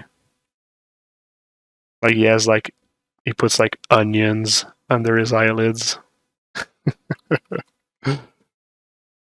Do I watch Japanese anime? Well, when I was a kid, I watched Neon Genesis Evangelion, which has highly inspired my art style. I think some people can agree. It's pretty evident.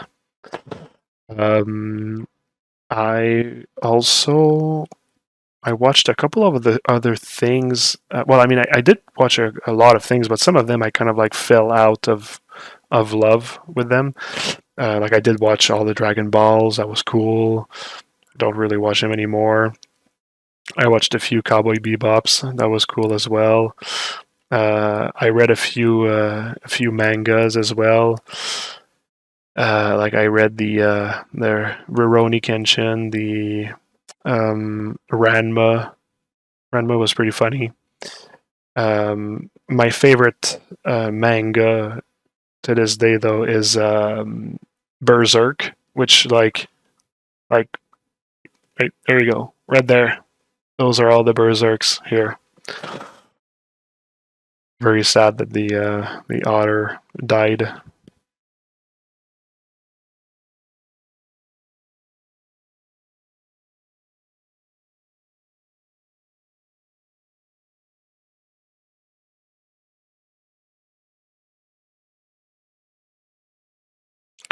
I'm thinking of ending things by Charlie Kaufman. Is that a movie?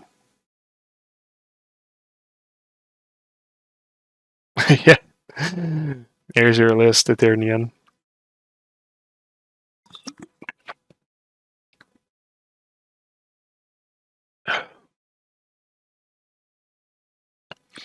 All right, I'm thinking of ending things. I'll remember that.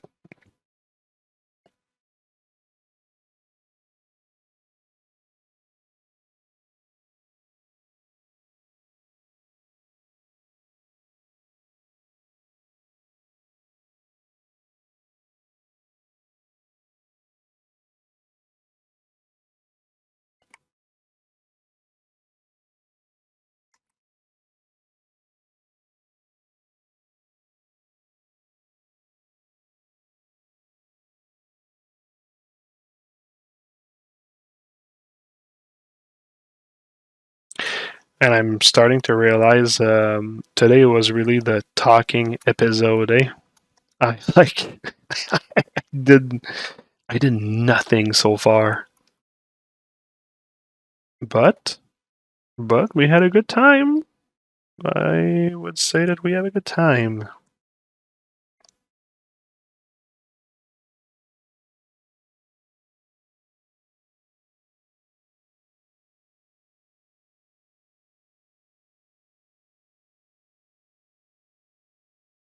Oh my god, I just got raided by Mr. Living Vertex.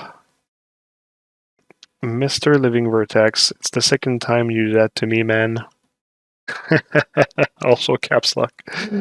I hope you're doing fine. Thanks a lot for rating my channel. It is much appreciated. I hope that your stream went well as well.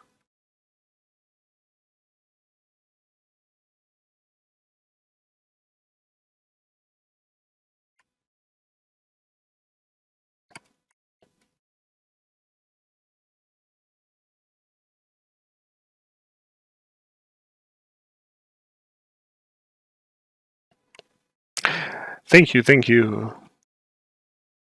It's a style. Overly tired? Well, you are not alone, my friend. I am probably doing most my slowest stream ever at the moment. Not saying it's not fun, just saying I've been extremely tired as well. Like I said earlier, Elden Ring is a little bit to blame, but at the end of the day, it's mostly the player that's to blame. The one that decides that he's going to try again and again to fight the same fucking boss until he beats it because he's not going to bed before he beats it because he has too much pride.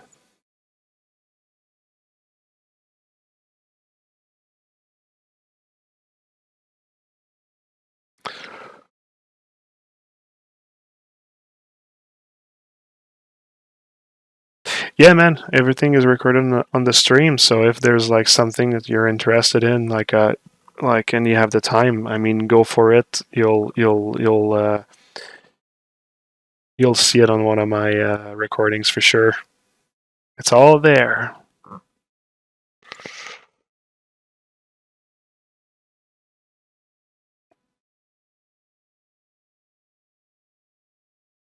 Yeah, how come? How come it's throwing you off?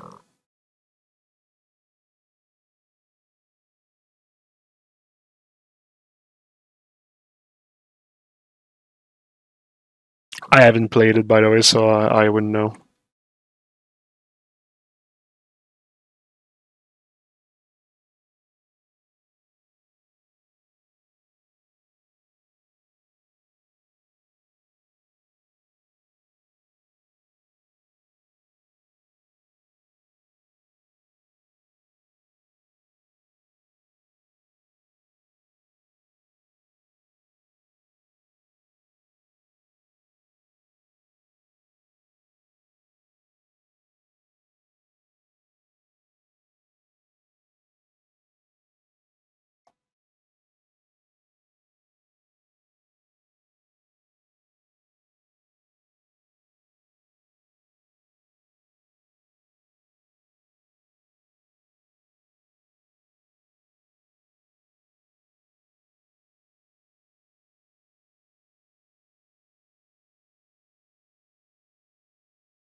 Yeah, so Elden Ring. I've been playing a lot of that game recently, and the just to show you how much like I go from like one type of game to the other. Um, I always like to have like a game on the Switch that I can play because, well, first of all, I just love that console. It's just such a convenient console when traveling or taking a shit or whatever, or going to bed. Just like play like 5 minutes and then like dozing off. So no, really, I really like the convenience of the Switch, and I've been playing so Elden Ring while I'm on the computer, and otherwise I'm actually playing because they just got an expansion out, but I'm playing Captain Toad Treasure Tracker. It's a super fun game actually. If you like puzzles and stuff like that. But I've been known to like weird games as well. For the longest time, I was super addicted to Phoenix Wright Ace Attorney, and like mostly everyone that I talked to about that game were like, "What?" I don't know. I like it. It's cool. It's so stupid, but yeah, it's nice.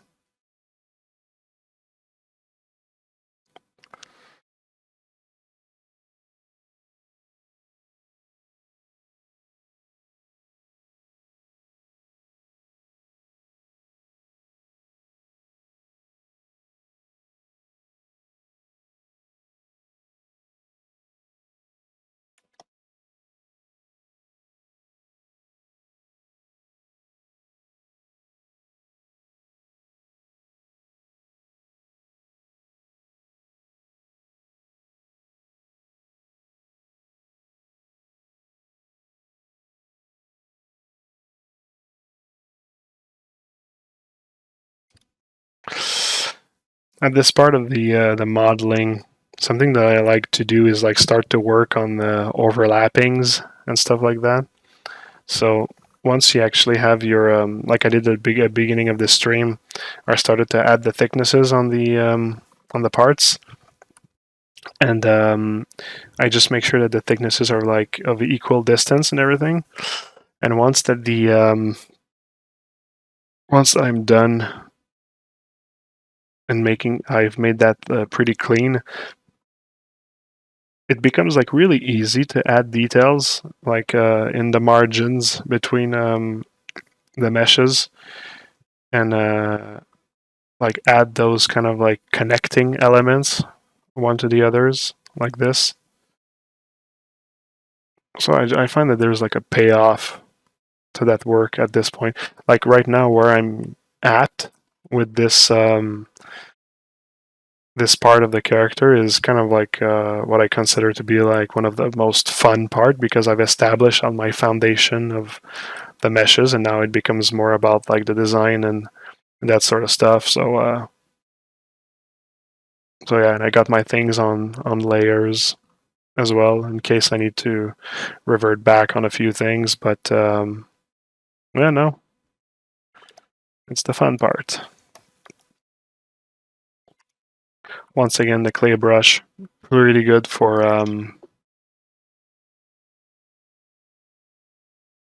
pretty good for making quick bevels.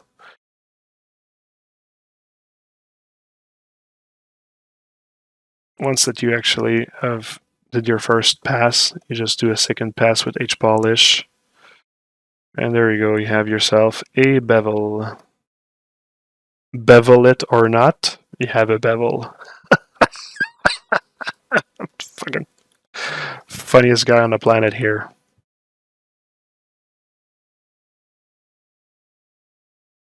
This guy.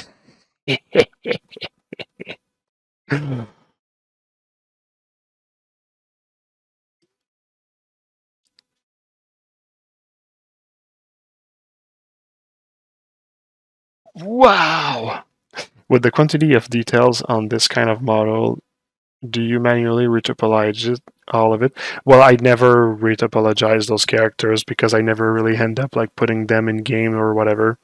I just do like a keyshot render or Zbrush render, and that's how I present them. If I had to retopologize them, it would be manually, of course, but in terms of like creating the mesh in ZBrush, so giving it a topology, if that's what you were asking, I use Remesh like 90% of the time. Sometimes I use the topo brush, but no, it's all Remesh. Like this was Remesh here, like minus the thickness that I added in panel loop, but I mean like this, like those three parts, that was Remesh. I used polygroup to divide it into those three sections.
Hmm.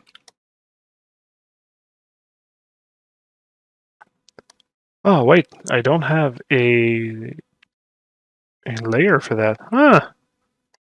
Thought I made a layer. Well, that was a mistake.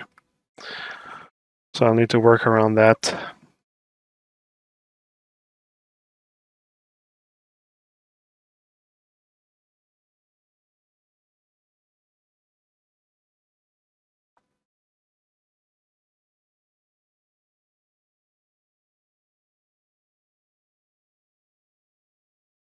Cheer! It would be fine to join you on the next sculpting subject.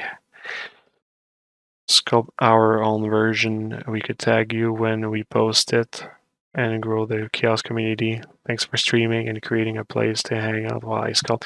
Well, that's cool, man. So what you're basically suggesting is it would be fun to join you on the next sculpting subject, sculpt our own version. We could tag you on the post. So you mean basically like finding like a common subject that like people would follow, basically? Is that what you're suggesting?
Thanks, Living Vertex.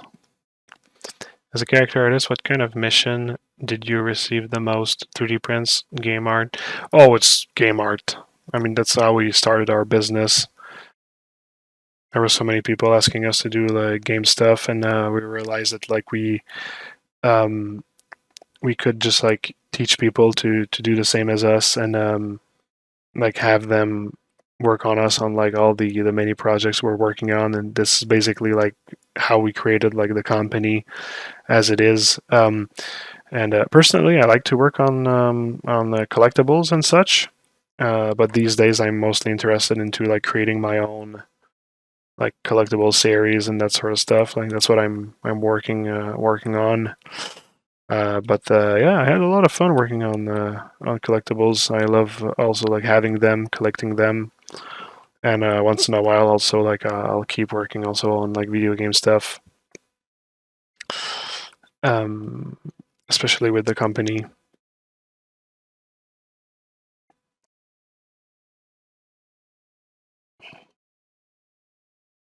Similar to your idea to create a Dark Soul frog, we could pick our own animal to sculpt in a DS style. It's kind of like an interesting subject. I don't know like how the synchronization would work with that, but like I find that this is actually that could be a really fun idea, especially when you're talking about like something about like community and that sort of stuff. That could actually be pretty cool. I don't know if I would need to create like a rule that people can only work on it 2 hours per week though, if they really want to follow like at the same rhythm that like I work. That would be kind of weird to ask though. Ashley Adam did that in the Pixelogic stream too. She made like a Souls-like Pokemon. Funny. Funny idea. But yeah, that idea of like doing frog in the world of Elden Ring is really vibing with me. Like I'm pretty certain that this is going to be the direction I'm going to take, because I just find that there's like something that works really well since he's already like a warrior type character, but it's just like silly to have like a frog in that universe. Well, I say that, but at the same time, there's like some pretty eclectic choices sometimes.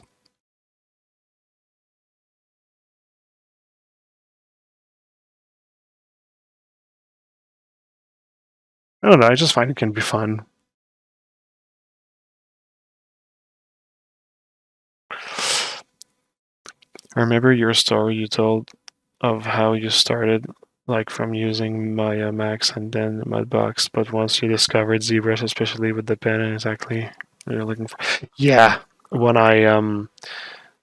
it was actually I didn't play with Mudbox, but no, exactly. I was using Max before, and I was just um, it's so fucking stupid. We had our first class of character modeling, and he basically like the teacher told us like, oh, just do whatever you feel like doing, but like it has to be like a character that has like clothing and that sort of stuff. So I was like, huh, what could I do? And I decided to do a Captain Haddock, which is I don't even know how to say it in English. Captain Haddock. It's a character from Tintin, and so it's basically just like a guy with like a captain hat. He has like a blue polo shirt, black pants. It's super like casual, except for like the captain hat. But he has a beard also, and at the time I only knew how to use Max, and I actually sculpted the entire beard with polygons, like just making like diamond shapes after diamond shapes everywhere. And it took me like 8 to 10 hours just to sculpt the beard. And I remember like there was like a party at my place. My roommate had a party, and I was in my room, just like alone in my room working on that while like people were like fucking drinking and having fun and screaming outside. And I was just like, and like there were like some of my friends at that party as well, and I was just like, fuck off, dude, I'm working on this. And like, at that point in my life, like 3D was more important than partying. Well, it still is, but I just mean that like I was really serious with that. And I remember the next day when we got in class, like I showed my work and stuff, but like people were almost like more like afraid of me than anything. Just like, Jesus Christ, you spent all that time for that. I was like, yeah. And like some people at school like already knew about like Zbrush and stuff, and they were like, yeah, you're gonna like hate yourself today because like the teacher's gonna like show us Zbrush and yeah. Of course, when I saw that, I was like, ah, god damn it! Like I could have like done that like so much like much more easier with Zbrush. It was kind of funny though, but I fell in love with the software afterwards. This is where my love story with Zbrush starts.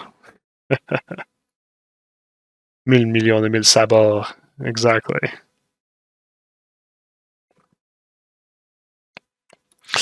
Hey, you know what? I think I'm gonna call it like a night. It's been like 1 hour and a half that I'm almost hallucinating because I'm so tired. And God knows I actually have not gone really far with that character in that session. But at least that's what it is. Like I swear to God, I'm like seeing double right now. It's crazy. Did did the software just crash? It's like saving right now. If it's okay, phew, jeez. I got scared for a second right there. Ooh, mama. But yeah, no. But for 5 hours in the last 2 days. Ooh, that's not a lot. That is not a lot. Go to sleep, man. Polygon pusher, yes. Late to the party again. Jesus. Yeah, it's been 2.5 hours already. I'm exhausted. Really, really cool, man. I would love to know when you make some remake like your Hollow Knight model. Do you start by concept or you have something initially in your mind? I have to model a character for a short film, but I'm not a good drawer, so I don't know how to initiate the concept to present it. Oh, I concept in ZBrush. I just open a shape and I start concepting it. That's how I did this this character here. I had the blocking stage for the entire character that was done. And I just ended up polishing it afterwards. Like you can see, like the head is still like in that conceptualizing. You got the shapes, pretty simple color to break down the elements together, and then you can go balls out with polishing as much as you want. Yeah, that's my way of conceptualizing. I just conceptualize in 3D. Thanks, polygons, for sure. Okay, enjoy playing Elden Ring. No, dude, I'm going to sleep like right now. I would fall asleep on that game. Good luck on becoming the Elden Lord. Thank you, thank you. I'm sure it will happen. I have a good feeling about it. Are you going to do a figure out of this like the wasp? Yeah, I'd like to. I'd like to. I'm actually trying to figure out how I can actually have the beetle and the mosquito made as a figure as well. I'm running in kind of like some technical issues with the printing company, but we're working on it. Things are slow at the moment. Those things are always super slow anyway, and it's kind of like bothering me because I'd like things to go faster because I have so much like things I want to do, but one thing at a time, I guess. So yeah, eventually I'd like to have her printed as well. It would be cool. All right. Well, you know what? That's going to be all for tonight. I am exhausted. I'm going to crash for sure. So, once again, thanks for joining. Thanks for bearing with me. It took me a little while to really get the rhythm tonight, even if never really got full speed. But no, I think we had fun. Actually, I had fun. So, it was the same for you. So I'm going to wish you all a good night and a good Sculpt Soirée for those who will be sculpting for a few more hours. And take care of yourself. That's mostly important. So take care of your mental health, take care of your physical health, take care of everything, especially in people that are in need right now of that. I wish you good luck with everything. So yep, and hopefully I'll see you pretty soon. So have a good one. Ciao.